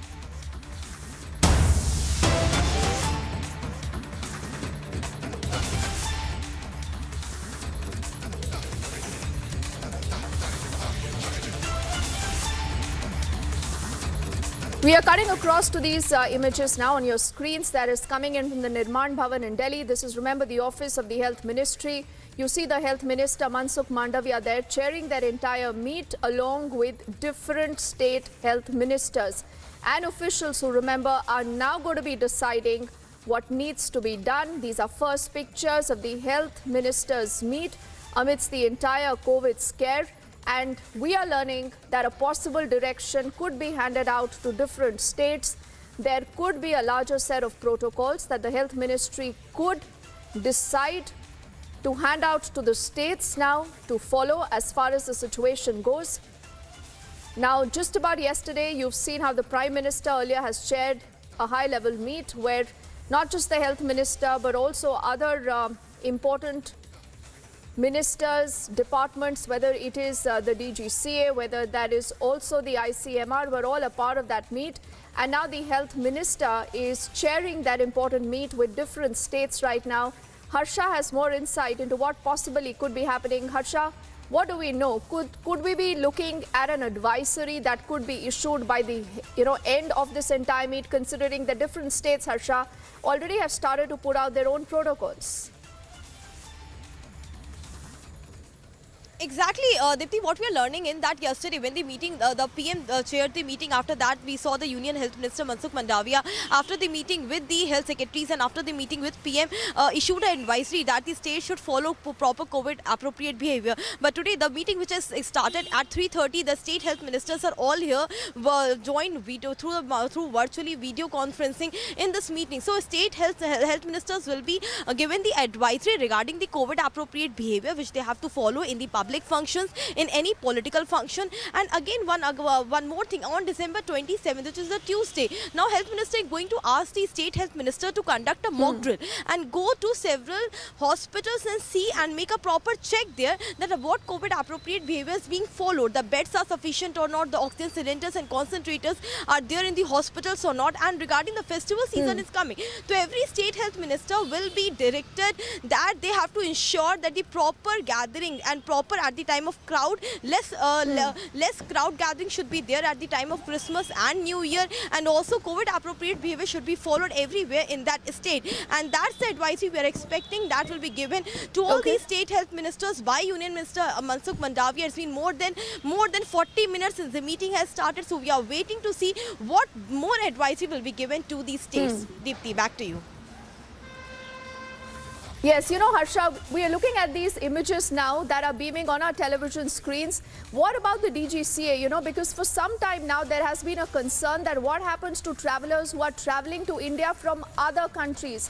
Because that is exactly how we've seen the first wave of COVID actually spreading in the country. There has been a good amount of concern about those flights, Harsha. Could we have some directive that could come out of this meeting about the DGCA, about, the flight operations also? Exactly, Dipti. What we have learned as a Ministry of Health Ministry have already communicated to the Civil Aviation Ministry, and the regulations have been given to DGCA as well, that the passengers who are going for international travel and the passengers who are coming from international, they all have to be done. 2% of the passengers will be done random testing and sampling, and to avoid the hassle-free travel, they will be just going through immigration point. At that time only, the passengers will be randomly selected. Their RT-PCR will be done, and the contact number and address will be taken. If their sample comes positive, then they will be contacted. The sample will be sent for genome sequencing. But right now, no flight will be banned, as told by Health Minister. Till now, hassle-free traveling and the guideline that 2% of samples, random sampling and testing will be started, and the same advisory will be given to all these states, be it Chandigarh, UP, Haryana, Punjab, wherever the flight operations are operational. On all those places, the international tourists are visiting. If we talk about Mumbai, Mumbai has a huge terminal places where the international flights are more in number. There the random testing and sampling should be done, and the sample should be done, sent for genome sequencing. So that has to be followed very strictly. This is one thing in context of the flight operations which has been guided to the DCGA. Back to you, Dipti. All right, Harsha, what we'll do is we'll let you go so that you can get us more inside track. The first pictures up on our screen.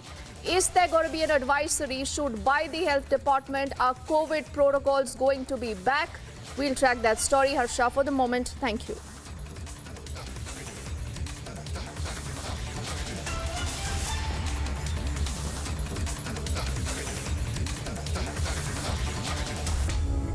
And now, let's shift our focus to what's been happening in Kathmandu. Remember, this is a story that goes back in time, but a story that all of you must have heard about. His name is Charles Shobraj.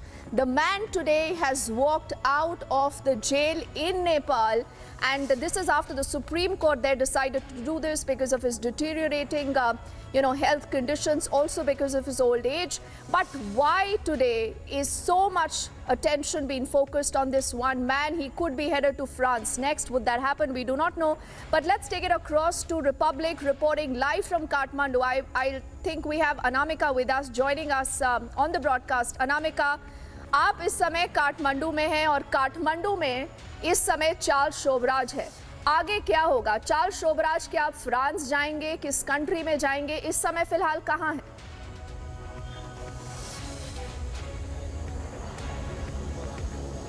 ये तस्वीर पूरी साफ हो चुकी है कि Charles Sobhraj France जाएंगे, ये तो तय हो चुका है, क्योंकि चार्ल्स शोबराज के वकील जो कि गोपाल शिवकोटी हैं, उन्होंने थोड़ी देर पहले टिकट भी हमको दिया है. हमने टिकट भी वो दिखाया है कि शाम 6 बजे का वो टिकट है. इमिग्रेशन डिपार्टमेंट, यही वो ऑफिस है जिसके अंदर इस वक्त अभी चार्ल्स शोबराज है. लेकिन करीब 5 बजे का वक्त होने वाला है, और अगर 6 बजे की फ्लाइट है जो कि पहले दोहा जाएगा, जो बताया जा रहा है वकील की ओर से चार्ल्स शोबराज की, कि पहले दोहा और फिर दोहा से रात करीब 1:30 बजे की फ्लाइट है, जिससे सुबह 6:30 बजे वो पेरिस उतरेगा.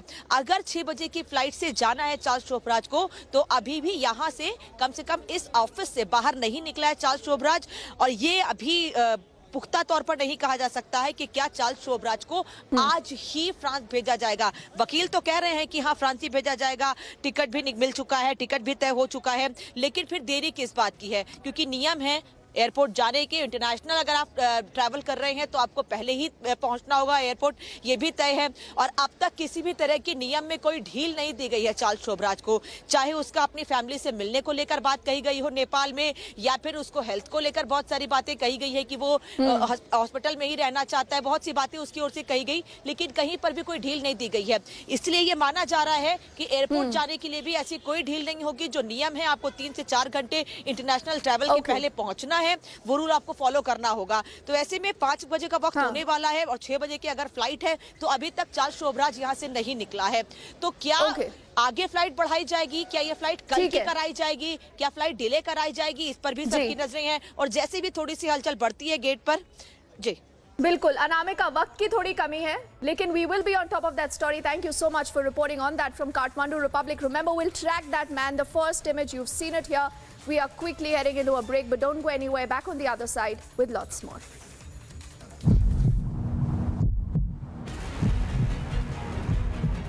चार्ल्स शोभराज को यहाँ से लेकर जाया जा रहा है। ये वो गाड़ी है जिसमें सवार होकर जा रहा है। इसी गाड़ी के अंदर चार्ल्स शोभराज है। इसके बाद चार्ल्स शोभराज इमिग्रेशन की कस्टडी में ही रहेगा। थोड़ी देर के बाद इमिग्रेशन कस्टडी के बाद पेपर वर्क होगा। पेपर वर्क के बाद 3 से 4 दिनों के भीतर ये मुमकिन है कि उसे वापस फ्रांस को भेज दिया जाएगा।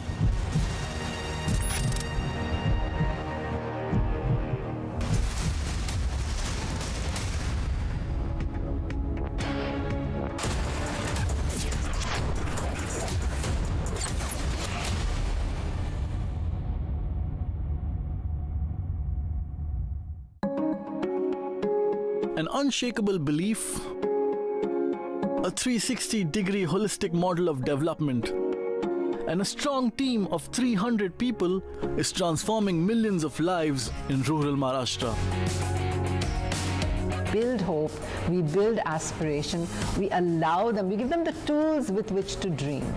Catch the second episode of Swadesh Foundation Swa Se Bane Desh at these times only on Republic TV. क्या हुआ रोहन, क्या सोच रहा है? रिया, पहली सैलरी मिली है, तुम भी कुछ आइडिया दो, एक्सपेंसेस को कैसे प्लान किया जाए। रोहन, एक्सपेंसेस के साथ साथ इन्वेस्टमेंट प्लान करना भी जरूरी है। देखो, सैलरी का कुछ हिस्सा घर के रेगुलर खर्चे के लिए और कुछ मैं अपने लिए भी तो सोच सकता हूँ ना, लेकिन इन्वेस्ट कहाँ करूँ? सिंपल है, एनपीएस में। एनपीएस में? रिया, अभी तो मैंने कमाना शुरू किया है, इतना आगे के लिए अभी से क्यों पैसे जोड़ूं? वो देखो, एक एक करके ईंट जोड़ी जाती है, तब जाके एक घर तैयार होता है। वैसे ही अभी से पैसे जोड़कर हम भी अपना रिटायरमेंट सुखी बना सकते हैं। बात में तो दम है। एनपीएस कम लागत वाली फ्लेक्सिबल लॉन्ग टर्म योजना है, जिससे आपकी बचत ग्रो होकर पेंशन का लाभ देती है। अच्छा, फिर तो मैं अभी अपना एनपीएस अकाउंट ओपन करता हूँ। जो कल की सोचते हैं वो आज से ही थोड़ा थोड़ा जोड़ते हैं। पेंशन है तो टेंशन नहीं। एनपीएस में निवेश बाजार जोखिमों के अधीन है। Just yesterday, Munmun handed a phone to a random person to get her DP clicked for the 5th time this year, and her phone got stolen again. But Munmun's over the moon because JioMart's grand finale sale is offering up to 80% off on everything. So no matter how your year's been, the ending will be smashing.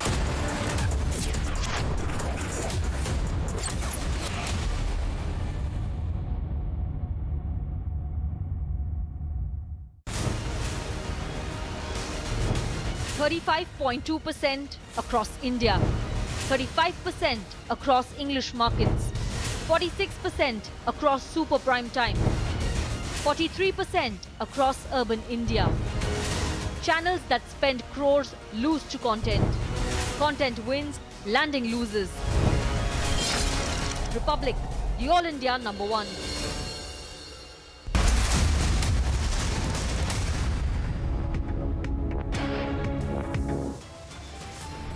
16 army personnel martyred, 4 undergoing treatment as army truck falls into the gorge in North Sikkim.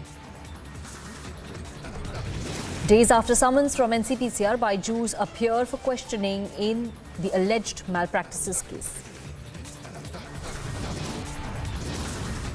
After massive backlash, the 1984 tainted titler forced to withdraw from Congress's Bharat Jodo Yatra. Massive controversy as RJD leader says India is not livable. He says that his children have been told to settle abroad. Tamil Nadu BJP leader Sasikala Pushpa's car and house vandalized, 3 DMK councillors booked. Union Health Ministry holds meeting with states to review COVID preparedness.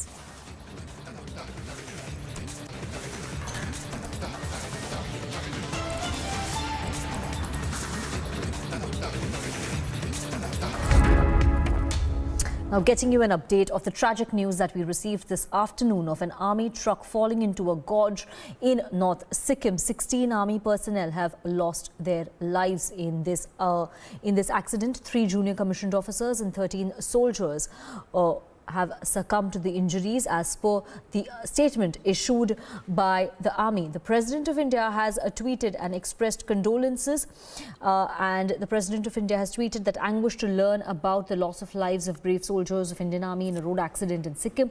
My heartfelt condolences to the families of the deceased. I pray for the speedy recovery of the injured. Anirudh will be joining us live as he gets more updates from the Eastern Command. But what we know so far is that 4 soldiers who are injured have been airlifted and are currently being treated. We also had a statement earlier coming in from Rajnath Singh, Defence Minister, condoling the deaths of the army personnel. Anirudh is joining us live. Anirudh, if you can also tell our viewers about the terrain where this accident took place that claimed the lives of 16 army personnel.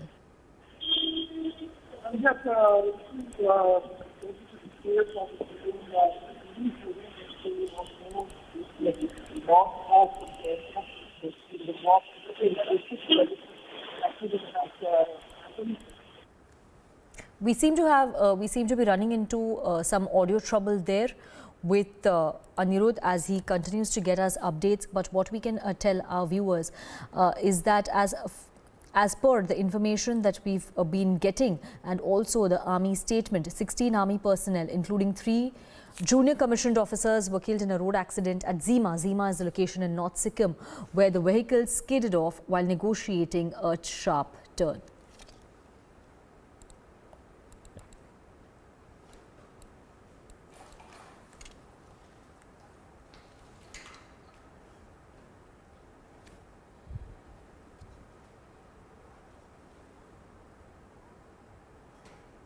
Now, the other big story that we've been tracking since morning is the release of French serial killer Charles Shobraj. He's walked out of the Kathmandu jail. He's currently in the immigration, been stationed outside the immigration department, trying to get us the latest updates and the latest visuals from Kathmandu as we get details about what could be the next course of action as far as Charles Shobraj is concerned. Anamika Pandey from Republic Bharat is reporting in Kathmandu. Surendra Puyal and also Alisha Nair has been reporting from Kathmandu as Charles Shobraj walks free. And Anamika Pandey is reporting live from the immigration office. Anamika, आपको क्या जानकारी मिल रही है, कितनी देर में Charles Sobhraj बाहर निकलेंगे immigration office से?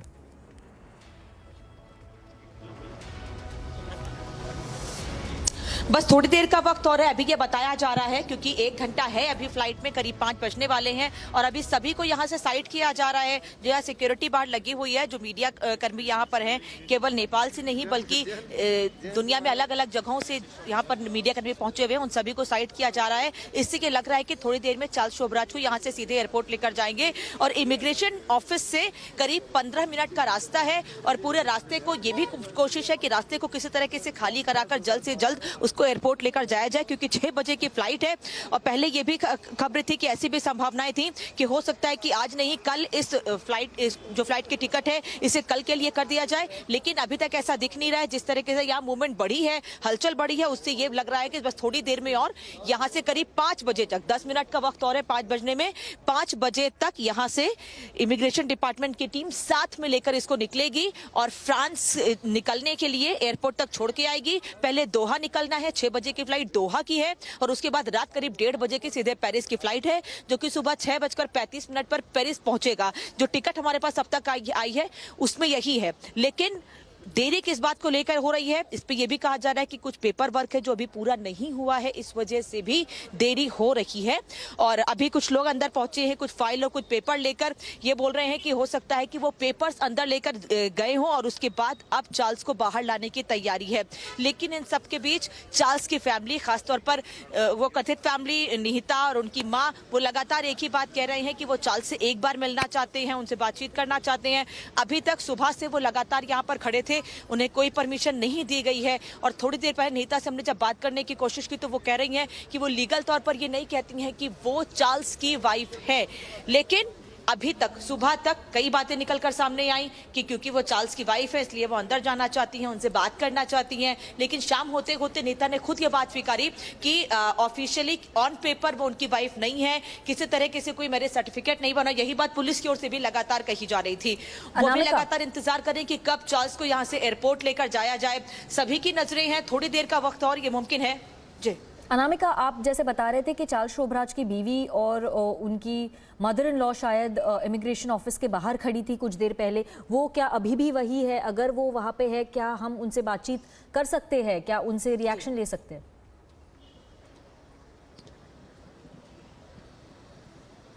नहीं, अभी करीब 10 मिनट पहले वो शायद एयरपोर्ट के लिए निकले हैं। ऐसी जानकारी मिल रही है कि वो अगर यहाँ नहीं मिलने दिया जाता है तो वो एयरपोर्ट पर किसी तरीके से कोशिश करेंगे, क्योंकि यहाँ से सीधे गाड़ी लेकर निकलेंगे। उनको भी इस बात का पता है गाड़ी कहीं रोकी नहीं जाएगी। एयरपोर्ट पर यह संभावना है कि वो चार्ल्स शोभराज से मिल सके, इसीलिए वो अपने और कुछ लोगों के साथ परिवार के एयरपोर्ट की तरफ निकले हैं और वहीं एयरपोर्ट पर ही वो चार्ल्स शोभराज से एक बार मिलना चाहेंगे।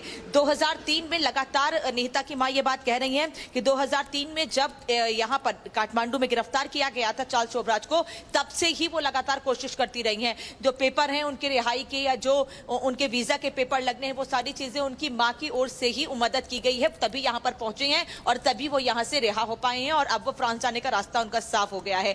अभी तक इसको लेकर भी थोड़ा सा डिलेमा था कि क्या ये फ्रांस ही जाएंगे, लेकिन अब कम से कम जो टिकट सामने आई है उससे ये तो साफ हो गया है कि पहले दोहा और दोहा के बाद रात 1:30 बजे फ्रांस के लिए, पेरिस के लिए ही निकलेगा चार्ल्स शोभराज, ये तो तय है। लेकिन 6 बजे की जो फ्लाइट है उसमें देरी हो रही है, अभी तक चार्ल्स शोभराज यहां से नहीं निकला है। उसको लेकर एक थोड़ा सा ये भी कहा जा रहा है कि अगर देरी होती है तो क्या ये फ्लाइट की टिकट कल के लिए बढ़ा दी जाएगी, क्या अब चार्ल्स शोभराज कल जाएगा, क्योंकि अभी तक पेपर वर्क पूरे नहीं थे। लेकिन अब ये पुख्ता तौर पर अंदर से कहा जा रहा है कि पेपर वर्क पूरा हो चुका है और हो सकता है कि आज ही वो फ्रांस के लिए निकले। तो अगर चार्ल्स शोभराज आज नहीं जाता है तो क्या कल वो जाएगा?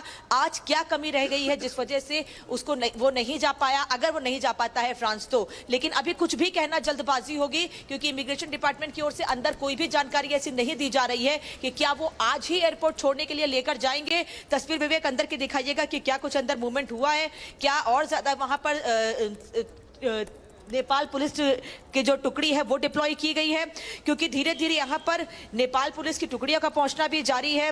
सिक्योरिटी और ज्यादा बढ़ाई जा रही है, जिससे इस बात का अनुमान लगाया जा रहा है कि चार्ल्स शोभराज को आज लेकर जाया जाएगा। एक थोड़ी सी गाड़ी का मूवमेंट भी अंदर दिख रहा है और ये कहा जा रहा है कि शायद चार्ल्स शोभराज इसी गाड़ी में बैठकर एयरपोर्ट के लिए निकलेगा और 6 बजे की फ्लाइट से चार्ल्स शोभराज अगर निकलता है तो रात 1:30 बजे वो पेरिस के लिए भी निकल जाएगा। यानी कि यहाँ से, नेपाल से, काठमांडू से उसका हर तरह का रिश्ता खत्म हो जाएगा, जो करीब 18 से 19 साल का वक्त चार्ल्स शोभराज ने यहाँ की जेल में काटा है। और देखिए अंदर भी मूवमेंट शुरू हो चुका है, कुछ लोग बाहर भी निकल रहे हैं, इसीलिए सबकी नजरें हैं कि हो सकता है कि चार्ल्स शोभराज को आज ही लेकर जाएं। बार बार मैं ये कह रही हूँ कि 2 तरह की बातें कही जा रही हैं। जैसे जैसे हलचल बढ़ती है वैसे ऐसा लगता है कि शायद चार्ल्स शोभराज को बाहर लेकर आया जा रहा है और उसे सीधे एयरपोर्ट लेकर जाएंगे, लेकिन उसके बाद फिर मूवमेंट शांत हो जाता है, हलचल पूरी शांत हो जाती है, जिससे ये भी स्थिति बन जाती है कि शायद चार्ल्स शोभराज को आज नहीं कल भेजा जाएगा। लेकिन देखिए अभी गाड़ी बाहर निकल रही है, इसी में चार्ल्स शोभराज को शायद हो सकता है लेकर जाया जा रहा है। तस्वीर आपको दिखा रहे हैं सबसे पहले रिपब्लिक टीवी पर कि चार्ल्स शोभराज को एयरपोर्ट लेकर जा रहे हैं। इस गाड़ी में देखिए आगे पूरी पुलिस की गाड़ी है, नेपाल पुलिस की गाड़ी है, जिसमें चार्ल्स शोभराज की सिक्योरिटी को लेकर पूरी सिक्योरिटी टाइट की गई है और बीच की एक और गाड़ी है, उसमें भी देखिए चार्ल्स शोभराज की सिक्योरिटी, और ये 3rd गाड़ी में चार्ल्स शोभराज को लेकर जा रहे हैं। ऐसा कहा जा रहा है कि 3rd गाड़ी में चार्ल्स शोभराज को लेकर गए हैं एयरपोर्ट के लिए। यहाँ से चार्ल्स शोभराज निकल चुका है, ये तय हो चुका है कि चार्ल्स शोभराज को यहाँ से लेकर एयरपोर्ट जा चुके हैं।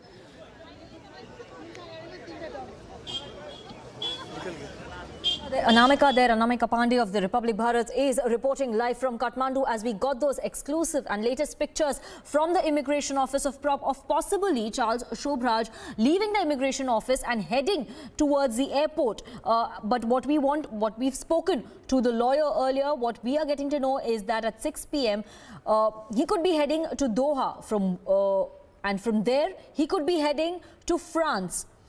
The lawyer, while speaking to Republic, has said that he has no cases pending in France and probably that's the place that he's going to go to. We just possibly saw Charles Shobhraj being taken out of the immigration department towards the airport. Probably this is a picture in a very heavily guarded vehicle is what we are getting to know, is that serial killer Charles Shobhraj being taken out of the immigration department, heading towards the airport possibly. We will keep a watch on We will try to get Anamika live, and we will try getting a live commentary from Anamika of the details that she's picking up from the ground, as Charles Shobraj is walking free, heading to Doha and possibly to France next, is what we are getting to know. Now, he has served 19 years in jail in Kathmandu on murder charges. He was handed over to the immigration authorities. His papers were processed this morning, possibly heading to the airport, is what we're getting to know. There was some bit of confusion earlier in the day as to whether he will be staying back in Nepal or heading to France, or if Indian authorities would be stepping in. There was certain confusion, but now it is seemingly getting clear that Charles Shobraj could be heading to Doha right now. We're getting that sequence once again from Anamika of Charles Shobraj leaving the immigration department. Third गाड़ी में Charles शोब्राज को लेकर जा रहे हैं। ऐसा कहा जा रहा है कि थर्ड गाड़ी में चार्ल्स शोब्राज को लेकर गए हैं एयरपोर्ट के लिए। यहां से चार्ल्स शोब्राज निकल चुका है। ये तय हो चुका है कि चार्ल्स शोब्राज को यहां से लेकर एयरपोर्ट जा चुके हैं।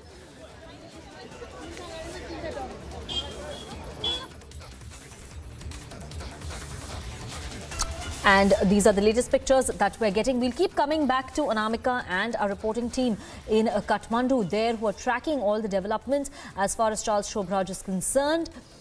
Moving on to more news coming in. And talking about the tragic accident that took place this afternoon in North Sikkim, where 16 army personnel have been martyred. Prime Minister Narendra Modi has released a statement, and I'm just tweeting out for what he has put out. He says he says pained by the loss of lives of our brave army personnel due to a road mishap in Sikkim. Condolences to the bereaved families. May the injured recover soon. This is the tweet coming in from Prime Minister Narendra Modi. This is a tweet coming in from the PMO India handle, and Prime Minister Modi tweeting that that pained by the loss of lives of our brave army personnel due to road mishap in Sikkim. This is a wrong tweet on our screens right now. We will just correct that. I'm telling my production team to just correct the tweet that is on air right now. The tweet by Indian Prime Minister has been put up on the PMO India handle, where he says that pained by the loss of lives of our brave army personnel due to a road mishap in Sikkim, condolences to the bereaved families. May the injured recover soon.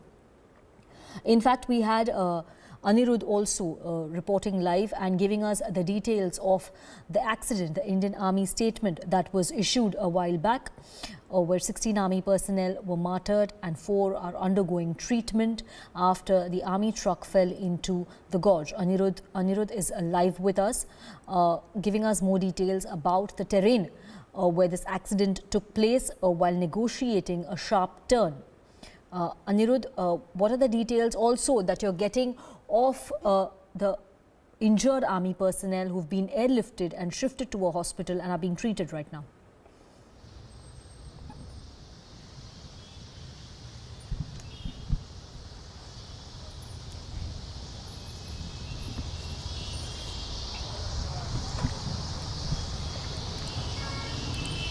Yes, the injured army personnel has been airlifted and they are undergoing treatment. We are being told that process of identification of the fallen soldiers have also been initiated by the army personnel who have reached the spot. Meanwhile, each and every family is being also informed about the tragic loss which has taken place in Zema village in North Sikkim. The temperature there at this point, we are being told that is around freezing temperature, and the retrieval process will be started early morning tomorrow.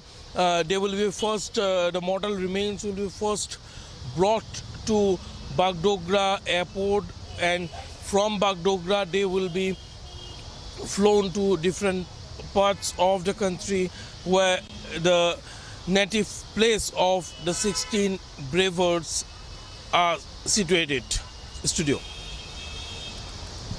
Anirudh, we'll keep a close watch on the developments there in North Sikkim as the operations continue by Indian Army, and waiting for the next statement of the Indian Army on the developments taking place there.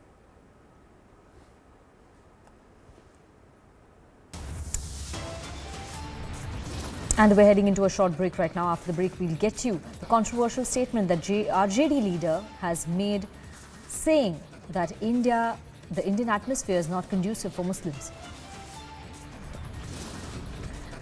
Tamil Nadu BJP leader Shashikala Pushpa's car and house has been vandalized. 3 DMK councillors have been booked. In the battle between content and landing, the nation decides. Republic is the winner. Slice and dice, landing channels run for cover. Content wins, landing loses. Republic, the All India #1.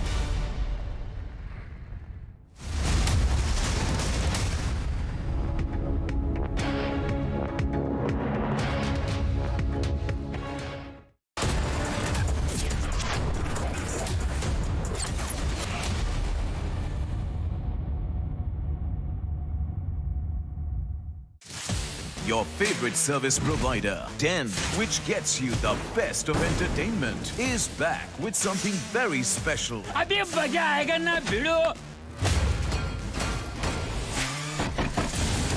Your 3 favorite movie channels are bringing in super blockbuster films with features like wider picture and crystal clear sound straight to your home. Wow. Oh, I love that expression.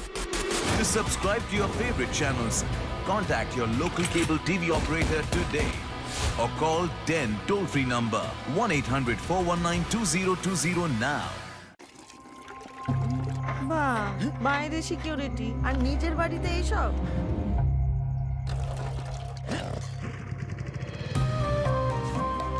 दादा बचा लिया आपने। बेफिक्र कोलकाता जाओ, interview अच्छा ही होगा। हर बंद राह ओपन हो सकती है, लगता है सिर्फ दिल।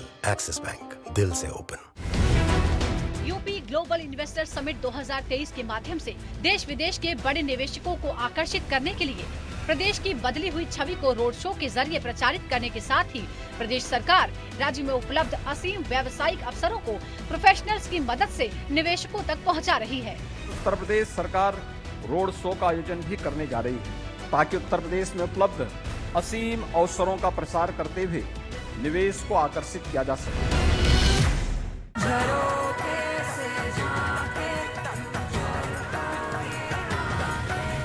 Reimagineering brighter futures with smarter steels.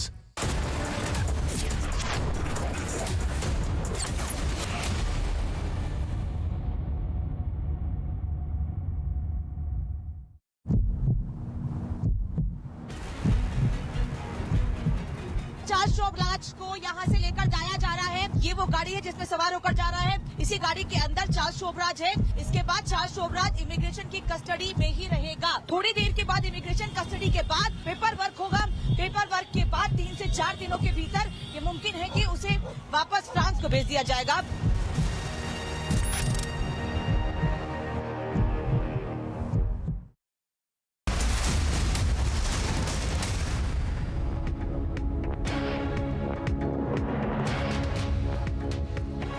Now, the intolerance debate is back. Senior RJD leader Abdul Bari Siddiqui spoke about how the Muslim community is feeling insecure in the country, saying that the atmosphere in the country is not conducive and he's encouraging his children to settle abroad.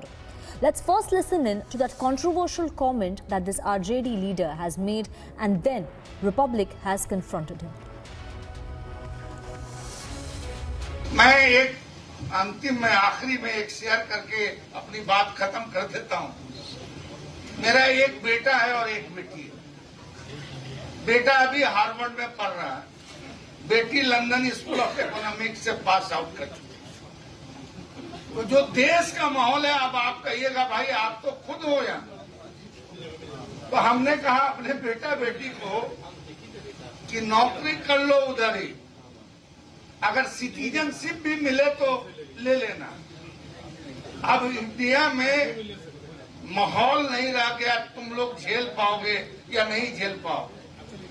ये बात हो सकता है, आप समझ सकते हैं कि कितनी तकलीफ से आदमी ये बात अपने बाल बच्चों को कहेगा कि अपना मातृ वतन, अपनी मातृभूमि को छोड़ दो। ये दौर आ गया है। देखिए, ऐसा है कि आपने मेरे बयान का आखिरी पारा अगर सुना होगा तो उसमें हमने कहा कि आखिर इस तरह का बयान देने में कितनी तकलीफ होगी वो हम समझ रहे हैं, और बहुत तकलीफ से ये कहना पड़ रहा है कि साहब मुल्क में जिस तरह का माहौल बनाया जा रहा है, घृणा का, द्वेष का, जलन का और टारगेट करने का, उससे जो है एक नौकरी करने के लिए अपॉर्चुनिटी जिसको भी मिलती है अपना जाता है, नौकरी करता है। क्या टारगेट किया जा रहा है? यहाँ तो सब लोग ठीक से रह रहे हैं, मतलब इसमें टारगेट तो कोई नहीं किया जा रहा है बारी साहब, हमको तो नहीं लगता है कि टारगेट किया जा रहा है। आप ये देखिए ना कि जो हमारा संविधान है, संविधान के 4 स्तंभ हैं। एक है कि हमारा मुल्क जो है सॉवरेन होगा, खुद मुख्तार, हमारा मुल्क जो है डेमोक्रेटिक होगा, हमारा मुल्क जो है सेकुलर होगा, और हमारा मुल्क जो है ये क्या कहते हैं सोशलिस्ट होगा। ठीक है, तो अब ये बताइए कि ये जो हमारा संविधान है और संविधान के जो मुख्य 4 स्तंभ हैं उस पे किस तरह से इंटरप्रिटेशन और किस तरह से व्याख्या और किस तरह से जलन की राजनीति हो रही है। अरे भाई, ये देश हम सबों का है, इस देश में हमारे बाप दादों का सबका खून लगा है, और अगर हम कहें कि नहीं सिर्फ हमारा है आपका नहीं है, और आप कहें कि हमारा है इनका नहीं है, और अब एक नारा हो गया है भाई, अगर कोई आदमी मुस्लिम संप्रदाय से है और उसकी व्यक्तिगत स्वतंत्रता है अपने विचार को रखने का, तो उसके बारे में क्या कहता है? पाकिस्तान चले जाओ। अरे पाकिस्तान से मेरे को क्या लेना देना है? हम जब देश का बंटवारा हुआ, मालूम नहीं है बहुत सारे लोगों को, देश का जब बंटवारा हुआ, मेरे दादा शुगर मिल में से जो अभी बांग्लादेश। नहीं, ठीक है, समझ गए, लेकिन आपको भारत से जाने के लिए कहाँ कोई कह रहा है? आप तो आराम से रह रहे हैं, पिछले 40 साल से आप राजनीति कर रहे हैं, सारा पर्क्स बेनिफिट्स आप इंजॉय कर रहे हैं बिहार में, तो आपको भारत से जाने के लिए तो कोई नहीं कर रहा है। ये तो आपका भी इंटरप्रिटेशन हो सकता है। जलन की राजनीति अगर आप बोल रहे हैं कि कोई एक पक्ष कर रहा है तो दूसरा पक्ष भी तो कर सकता है, वही आरोप आप लोगों पर भी लग सकता है।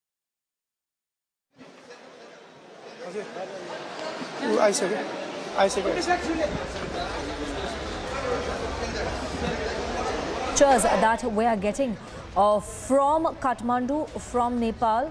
Just a few minutes back, we got visuals of Charles Shobraj leaving the immigration department, heading towards the airport. This is the latest feed that we're getting from Kathmandu, possibly from the Kathmandu airport. Charles Shobraj could be taking the flight to Doha in a short while from now. Heavy police presence there as Republic is reporting live from the Kathmandu airport right now.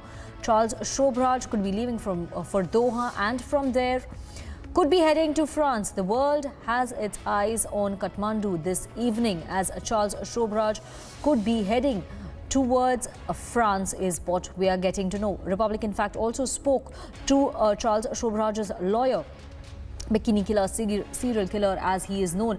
There we have our reporter Alicia getting us these latest pictures of Charles Shobraj there, possibly in the red hoodie.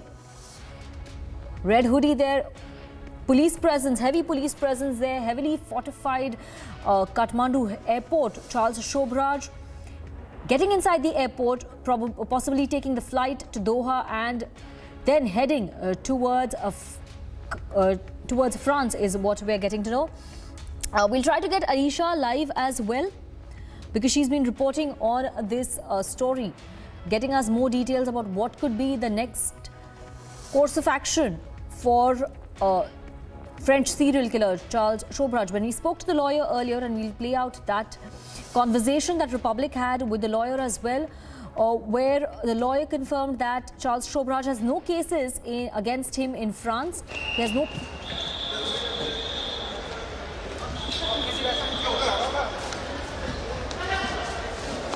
Mr. Charles? Mr.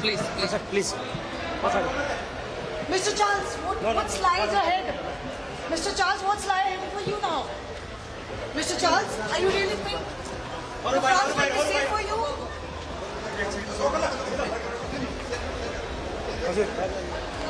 I second.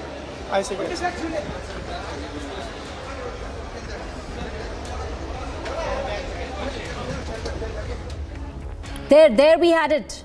The first Indian channel and the only Indian channel in Kathmandu reporting on that big global exclusive story. Charles Shobraj heading towards Doha, leaving the immigration office, leaving the Kathmandu jail this morning, heading towards Doha, going to France where he believes he would be safe. Alicia, in fact, will be live with us in a few minutes from now to give us, to tell us how, give us more details about what could be next for Charles. In fact, we had that entire sequence where Alicia was trying to question Charles Shobraj, who is visible in this in his red hoodie, wearing a red sweater, completely covered, masked up at the Kathmandu airport, and Alicia there trying to question him on what could be the next course of action.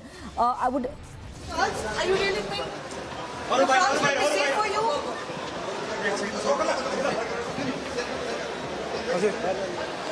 I second.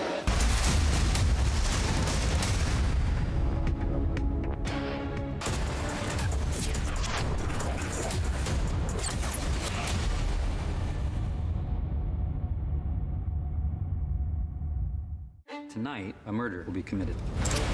If anyone can name the killer, that person wins our game. This is truly delightful. Holy There has been a murder. For one person, this is not a game. The killer wouldn't hesitate to kill again. You must be really great at clues. I'm very bad at dumb things. Glass Onion, a Knives Out mystery.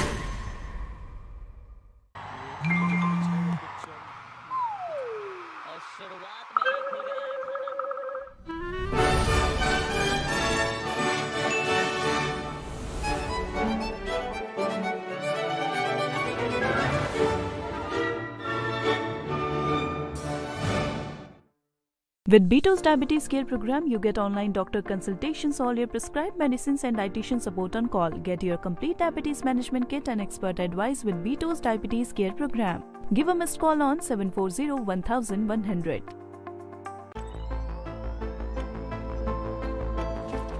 Everyone looks at the world today. At Hyundai, we go beyond with experiences that take us forward. Inspired by our today, we design your tomorrow. Some said electric is the future. We said, why stop there? At Hyundai, we are going beyond mobility, and you are welcome to join us.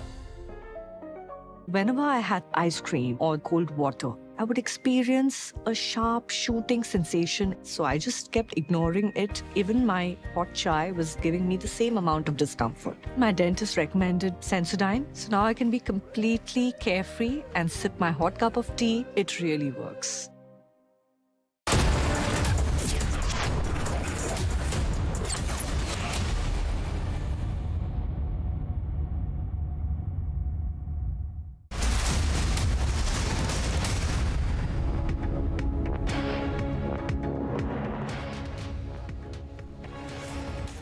You're looking at these live images right now on your screens coming in from the airport in Kathmandu. There is also our colleague Alicia. Look very, very closely. This man is Charles Shobraj. Remember in the 70s and 80s, this man is infamous for the many, many murder cases against him. He was also called the Bikini Killer. He has been in the prison for the last many, many years. He's now headed to France via Doha. Alicia has in fact been trying to get his very first reaction. He's all of 78. What does he do now? You see him there in that red hoodie, masked up, not wanting right now to face the cameras. But we'll try and see if we can actually listen in and play that entire sequence once more. Republic, the only channel to try and get you the first reaction and this first sequence. Let's play that out. What's lies ahead? Mr. Charles, what's lies ahead for you now? Mr. Charles, are you really think France will be safe for you?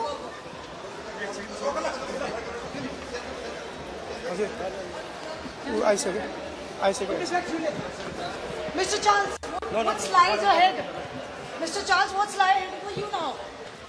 Mr. Charles, are you really think France will be safe for you? Mr. Charles, please. Mr. Please. Mr. Charles, what's lies ahead? Mr. Charles, what's lie ahead for you now? Mr. Charles, are you really think France will be safe for you?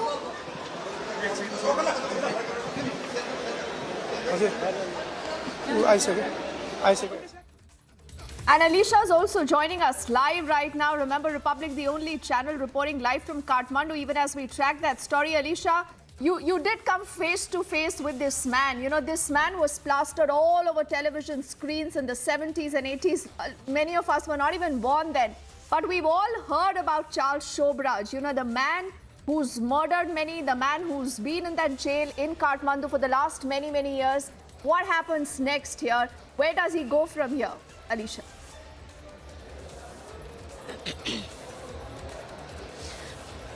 Well, Dipti, it's been 19 years where Charles Shobraj has spent his, imprisonment where he was in the jail for the last 19 years in Nepal, and now he's been deported to France, because what we have been told after granting a bail from a Supreme Court, from the top court in Nepal, where the legal team right after this went to the immigration department, and there are some of the other procedure that has already been completed. Moreover, what we have been told by his lawyer as well, that today itself where the government from the Nepal government has requested that he should be deported today itself, and not the 15 days time that has been given by the top court in Nepal.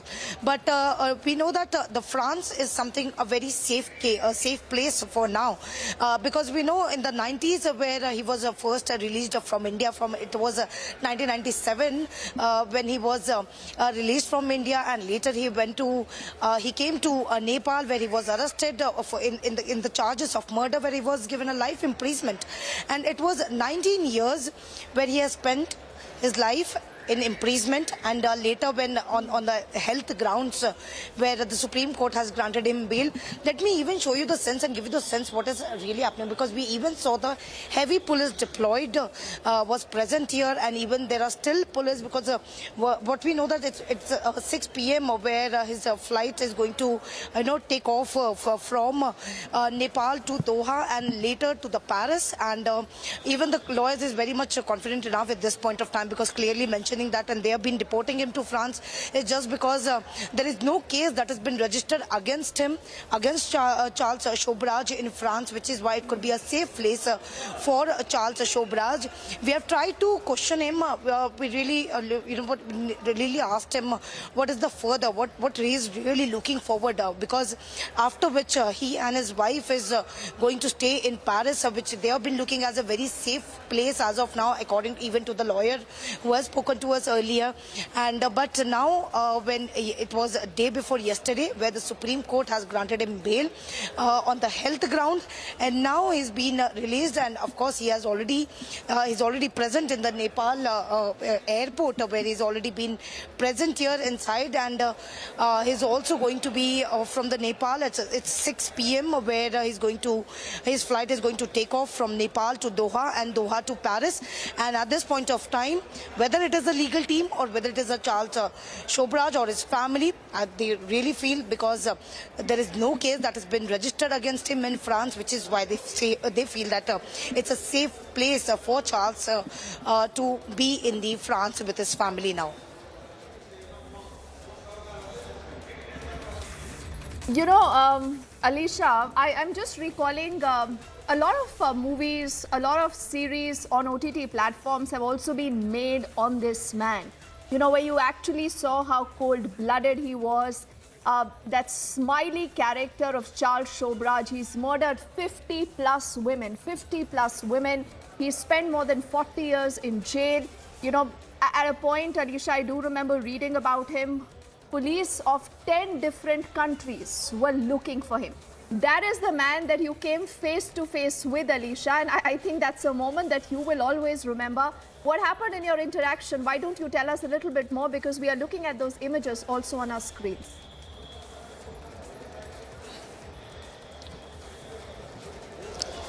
Well, yes, the most important is what we need to know, that what is he's been looking forward at, because at this point of time, the bail that has been granted to him is on the health condition. He's 78 years now, and we know that the murder, the crime that has been committed in 1980s to 1990s is something is known to everyone, and of course the OTT platform, and specifically the serpent, which has been called as the bikini killer, he has been called as.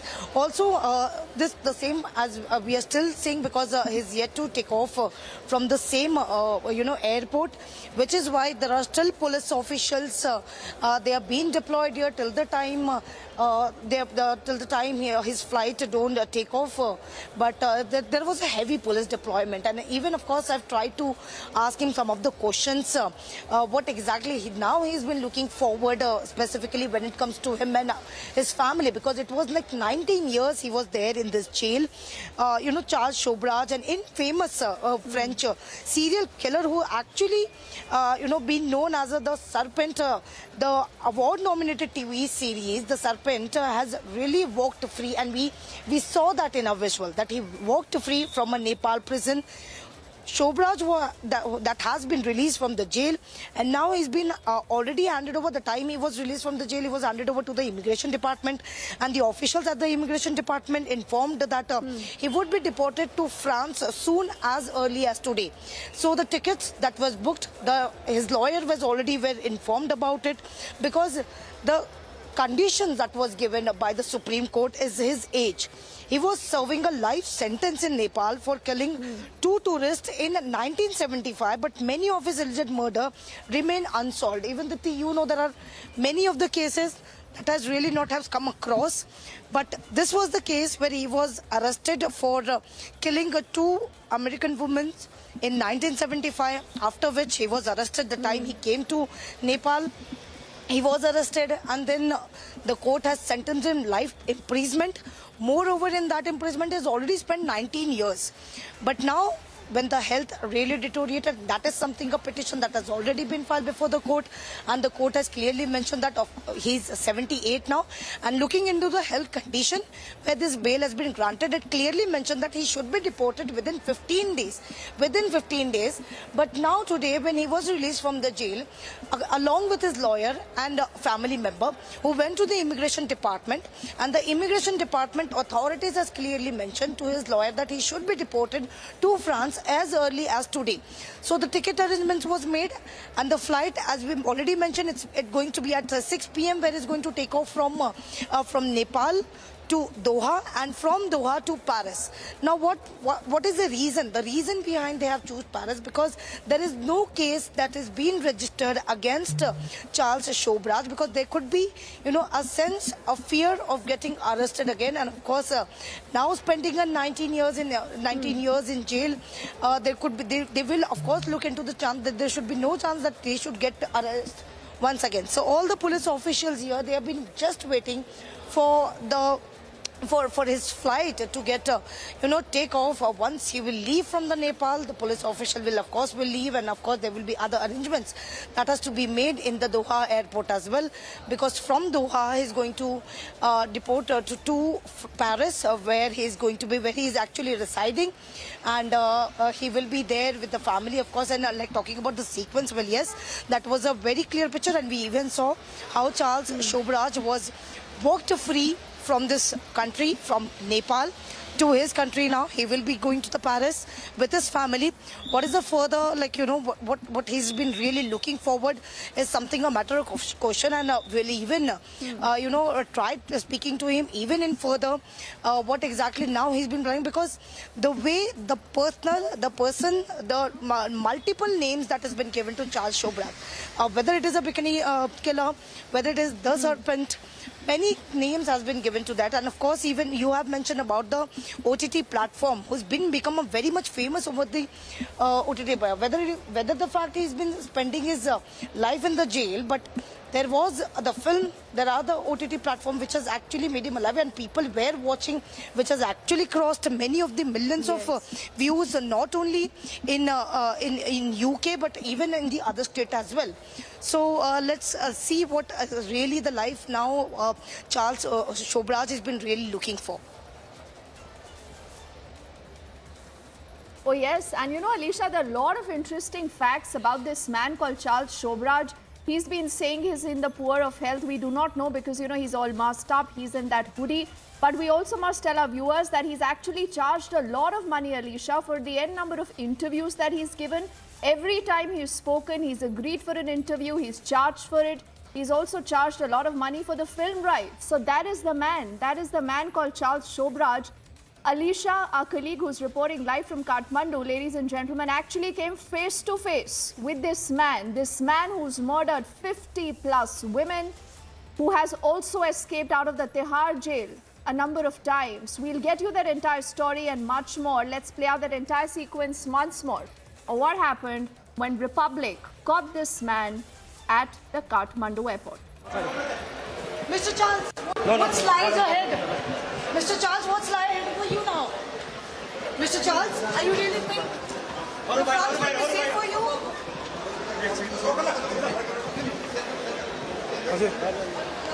I second. Mr. Charles? Please. Mr. Please. Mr. Charles, what's lies ahead? Mr. Charles, what's lying ahead for you now? Mr. Charles, are you really think the France will be safe for you?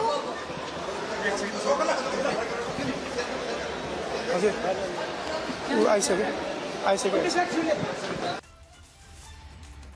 So not a word, but Republic, the only network that has been able to get this man today of 78 years old on camera.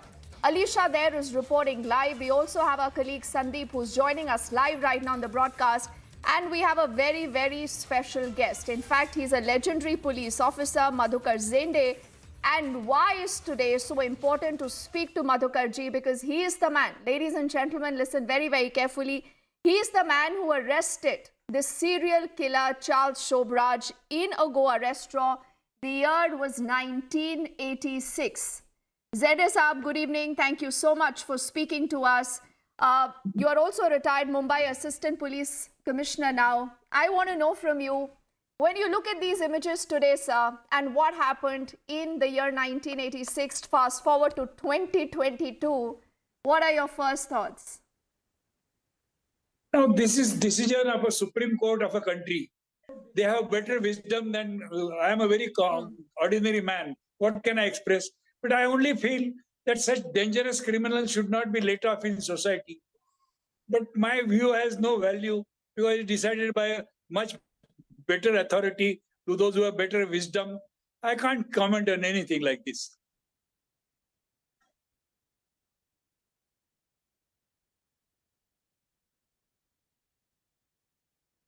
I think we also have Sandeep, and Sandeep has been in conversation with you. We'll also try to get in Sandeep into this entire conversation, Sandeep. But one quick question I also want to ask Zende Saab.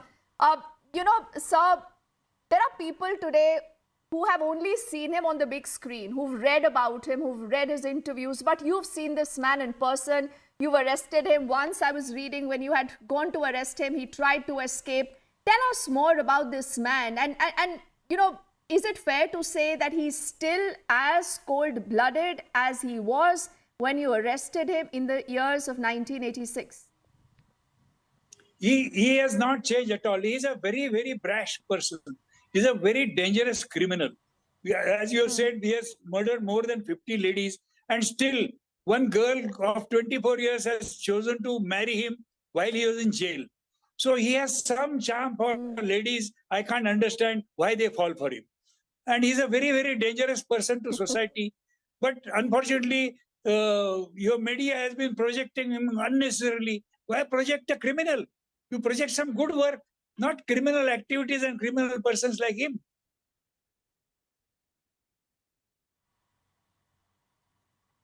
All right. Mr. Jende, Sandeep here from Republic TV. I have few questions for you.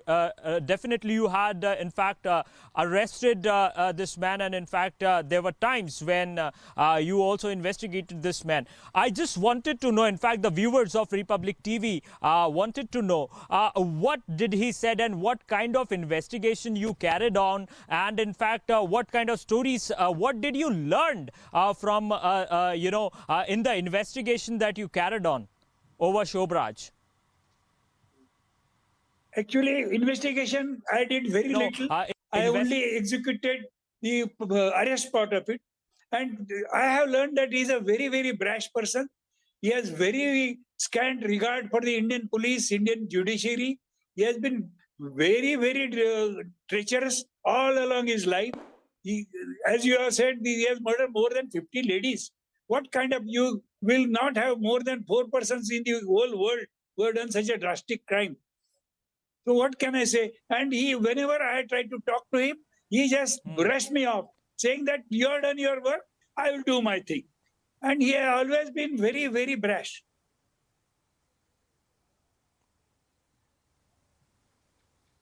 Okay, definitely you Madhukar had Zende Saab, this only man for want of time.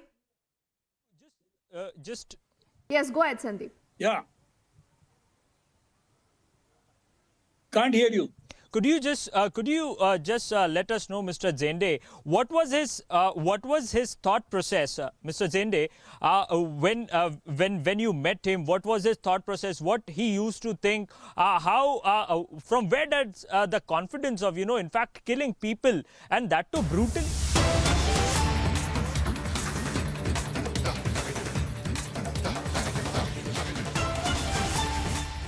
We've cut across to this breaking development right now. There are reports of a shooting incident that has been reported from central Paris. The first images are on your screens. We are learning that several possibly have been hurt. The police say several have been injured in the shooting. This gunfire was reported in a crowded area. As you can see on your screens, this is central Paris, where several people are said to be hurt. Right now, you see all the cops, the reinforcements that have been rushed in. This is a central Paris area where the shooting has been reported. The gunfire reported in just the last few minutes. The first images on your screens. It's still a developing story. We'll try and see if we can get in our colleagues reporting live on that story for you to tell you more of what we know about what has happened. But what we can tell you, in fact, these are unconfirmed reports that several are said to be injured. The shooter is believed to be a man in his 60s, and he possibly already has been arrested, is also what reports now are indicating. The shooter is said to be a man in his 60s. He now has been arrested by the cops, but several people there have been injured. And some of them have also sustained serious injuries, is what we are now given to understand. This is in the central Paris area, and initial reports coming in, not very sure, but reports indicating possibly there could be 2 casualties also in this entire incident that has just happened, shooting in central Paris, where 2 people possibly are dead in this shootout. Who really is this man? What more do we know about his identity? We do not know, but Abhishek also joining us right now. He has more details. Abhishek, what are we learning? Okay, so the basics being picked up from the media reports, Deepti, that it's likely that there are 2 dead, several injured, and this was an elderly gunman shooter identified as a male in his 60s or late 60s, 70s. And this has happened in the 10th arrondissement, which is the police district in Paris, and it's near the Gare du Nord. And also, it is the firing was aimed at the Kurdish Cultural Center. That's what we are getting to hear. So it seems that this could be connected with the Middle East in some ways. We are still trying to ascertain what's the nationality of the shooter. These pictures clearly suggest that this has happened a couple of hours back. There are several people injured, and 2 have been confirmed dead. And police has cordoned off the area, DT. And as I said, this is 10th arrondissement near the Kurdish Cultural Center. In fact, that was the target of the attack of the shooter, in which he has injured many and killed 2. These are the basic details are coming in as of now. And the police is carrying out a sort of a rescue and mass shooting incident being reported from Paris. And remember, this is time of Christmas festivities. In fact, we can predict that the man has been arrested and is in the custody of Parisian police. They are questioning him about the motives, his connections, but the shooting incident being reported from Paris, in which has left 2 dead and many injured, and the shooter identified as a male in his 60s, elderly male, who has been arrested and is being questioned as we speak by the 10 arrondissement police district in Paris. And you know, Abhishek, I do understand these are still initial times, but there are also reports now coming in that suggest that 2 possibly have lost their lives after this entire shootout in central Paris. What are the reports indicating that you are looking at? Anything about the identity of the shooter who's been arrested now? Not yet, Deepti, and not yet insofar as the identity of the man is concerned, but you can have an informed opinion on that, which is given the fact that he was targeting the Kurdish Cultural Center, it could be connected with the Middle East, Middle East situation, particularly between Turkey and Syria. And we are still trying to ascertain those facts about the motive, among other issues. But what is important is that at least 2 have been confirmed dead and many injured. And this has happened in the 10th arrondissement, which is a police district in Paris. And it is about an hour and a half back that this incident has been reported, and questioning of the man arrested is going on. I believe as it happens in these situations, the identity is not revealed till the time that the police carries out its preliminary investigation. At least what can be told is that this is not an active shooting scene as of now. The situation is under control, and a cordon has been laid around the Kurdish Cultural Center, which was the scene of shooting. The police is in control of the situation, and the man who carried out this mass shooting has been arrested and is being questioned by the police deeply. Yes, and you know, Abhishek, we're also putting out these images on our screens where you do see ambulances now, police vehicles, a lot of police deployment. And this shootout has been reported from, you know, an area that is frequented by a lot of people. It's a busy area. It's in central Paris. It's happening on the eve of Christmas. So, you know, the idea here was obviously to maximize the casualties, and initial numbers already indicate that a lot of people have sustained injuries, Abhishek. 2 possibly have also lost their lives. Oh, you are absolutely right. This is aimed at causing maximum harm, and the choice of the site of attack clearly suggests that that was the objective, as in to shoot to kill and to kill maximum possible people, because all the pictures suggest this is crowded and narrow area and congested area, and it seems this since it's 5:30, around 5:30 India time, this must have happened at around 12 noon Paris time, which means the peak of business and commercial activity, and so obviously the intention must have been to harm the people there and cause maximum damage. But then, as I said, DP, apart from the fact that you can make an informed conjecture that if Kurdish Cultural Center was targeted, this man seems to be motivated along the lines of the conflict that's happening in that region of the Middle East, and beyond that, of course, we'll have to wait for a police statement, which is yet to come. But as of now, information clearly suggesting that the situation is under control, and it's not an active shooting scene anymore in this police district of Paris, and the man has been taken into custody and is in fact being questioned now.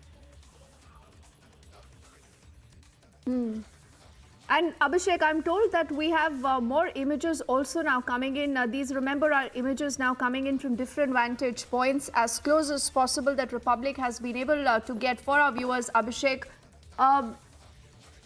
we do see a lot of people, I think, who've sustained injuries also being wheeled out to a local hospital nearby. But tell me something, any eyewitness accounts, Abhishek, that we've been able to hear or read about on the social media or elsewhere? We are trying to get more information these days. So, for example, we're getting pictures which clearly show, some injured being taken away and carted away in ambulances on stretchers, and it seems a couple of them, going by the pictures, might have suffered serious injury. Deepti, we can see the police taking the area into a security cordon, and police carrying their own arms.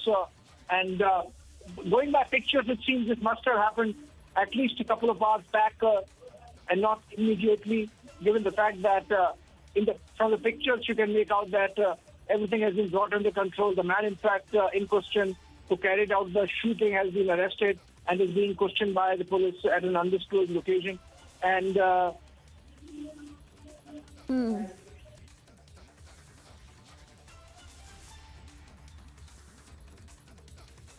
Okay, Abhishek, there are reports I'm reading on the AFP where there is an eyewitness account. In fact, it's a shopkeeper in the area who's actually telling the agency that she had heard 7 or 8 shots that were fired, saying it was total panic. We locked ourselves inside, and she said consistently she could hear these shots being fired in the air, Abhishek.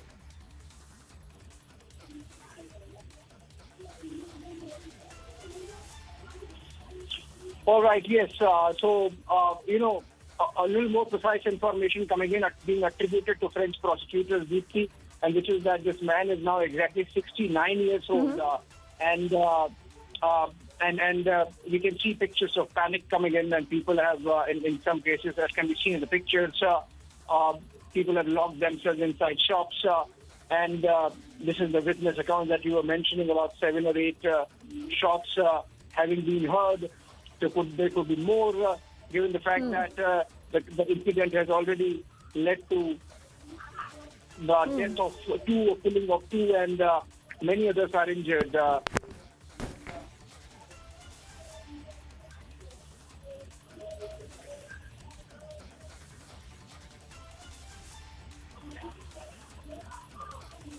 All right, we are getting reports of mass shooting incident in Paris in the 10th arrondissement, and the shooter targeted the Kurdish cultural center, and it seems that he was overpowered, but not before shooting 8 or 10 rounds from his gun, which has led to the death of 2 and injury to some others present at the spot, which is seemingly targeted for some Middle Eastern links, and more specifically, it's crowded and congested area.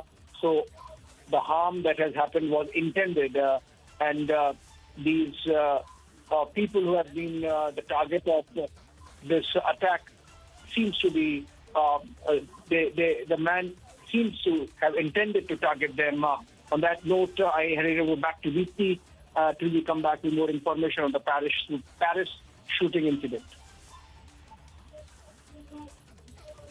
All right, thank you so much, Senior Executive Editor Abhishek Kapoor, getting us the latest right now, where the shooter has been arrested. We're getting some fresh updates. Now, this is an incident coming in of a shooting in a crowded area in Paris, and we are coming to know that the shooter is in his 60s, and this happened in a crowded area just ahead of the festivities, the Christmas celebrations, which will take place on the 25th.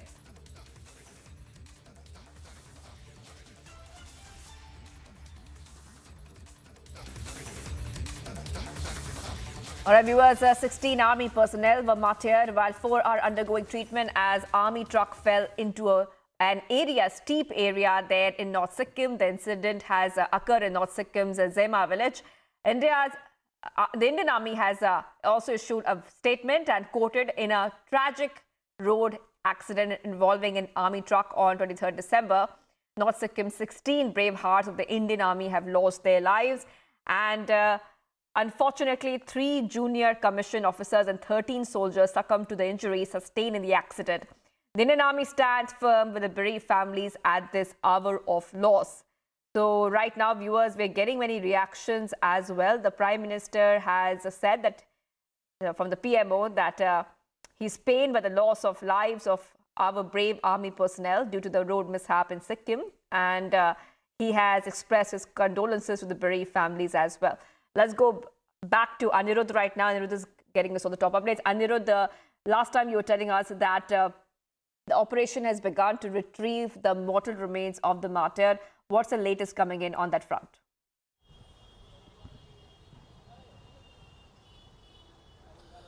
Yes, Ivangi, in fact, we are getting to know as of now that since it has already night in that particular area and the temperature is also at the point of freezing, it's around 0 to -°C, and so the retrieval of the bodies will begin tomorrow morning to the nearest base, that is to the Bagdogra Air Force Station, and from Bagdogra the mortal remains will be flown to the native places of all the 16 brave who have who were killed in the tragic road mishap in North Sikkim. Meanwhile, condolences have been pouring in. We are also getting to know that the 4 soldiers who were airlifted have been admitted in a military hospital, and they are responding well to the treatment, though their condition remains to be very, very critical, and they are meanwhile being monitored by a team of doctors and experts in Sikkim. Chirangi. Right, and what is the condition right now of the 4 people who have been injured? The 4 injured in the accident were air evacuated. What is the situation like there? How is their health?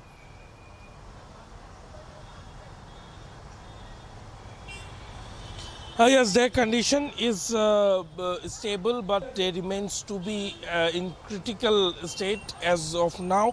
And sources in the army have also informed us that all the 16 soldiers who have been killed in the road mishap have been identified, and the process of informing their families, their immediate next to kin, as per the laid down protocols of the Indian Army, has been started. Sivangi. All right, thank you for joining us with all those details. Anirudh is telling us is that those 16 soldiers, 16 personnel of the army, they have been identified, and this is a very unfortunate incident coming in. We'll be tracking the story very closely. Let's see what else is making news from across the nation. And new developments in the Congress Bharat Jodo Yatra, as Congress leader Jagdish Taitle withdraws from participating in the Bharat Jodo Yatra. Sources claim that the Congress leader may have skipped the Delhi leg of the Yatra to avoid controversy.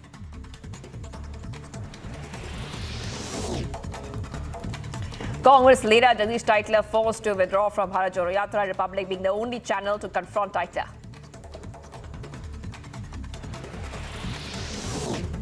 After BJP State Vice President Sasikala Pushpa was booked, the police have started to conduct investigation. 13 people, including 3 DMK councillors, have also been booked now for vandalizing the house and the car of the BJP leader Sasikala Pushpa.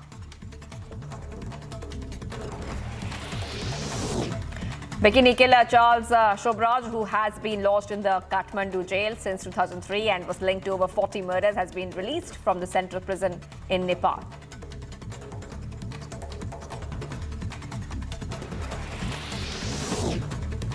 RJD leader and former finance minister of Bihar, Abdul Siddiqui, earlier made a controversial statement saying that atmosphere is not correct in India to stay, but now Republic has confronted Abdul Siddiqui. तो जो देश का माहौल है, अब आप कहिएगा भाई आप तो खुद हो यहाँ, तो हमने कहा अपने बेटा बेटी को कि नौकरी कर लो उधर ही, अगर सिटीजनशिप भी मिले तो ले लेना। अब इंडिया में माहौल नहीं रह गया, तुम लोग झेल पाओगे या नहीं झेल पाओगे। Kerala government has tendered an unconditional apology before the High Court for the failure to implement its directive to initiate revenue recovery proceedings against the PFI for the damage caused to public property during the flash strike. Sushant Singh Rajput's father has responded to the Maharashtra government decision and has demanded justice for Sushant Singh Rajput. He also stated that it has been 2.5 years and they deserve to know the truth.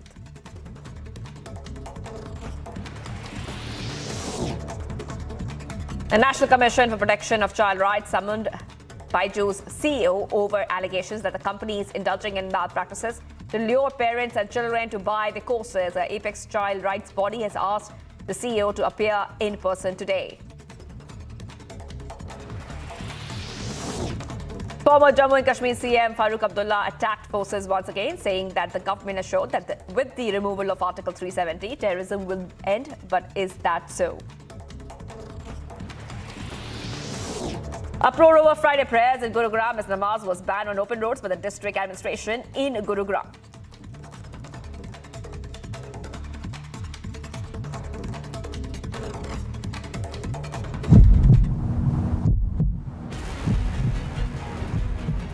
Charles Sobhraj को यहाँ से लेकर जाया जा रहा है। ये वो गाड़ी है जिसमें सवार होकर जा रहा है। इसी गाड़ी के अंदर चार्ल्स शोभराज है। इसके बाद चार्ल्स शोभराज इमिग्रेशन की कस्टडी में ही रहेगा। थोड़ी देर के बाद इमिग्रेशन कस्टडी के बाद पेपर वर्क होगा। पेपर वर्क के बाद 3 से 4 दिनों के भीतर ये मुमकिन है कि उसे वापस फ्रांस को भेज दिया जाएगा।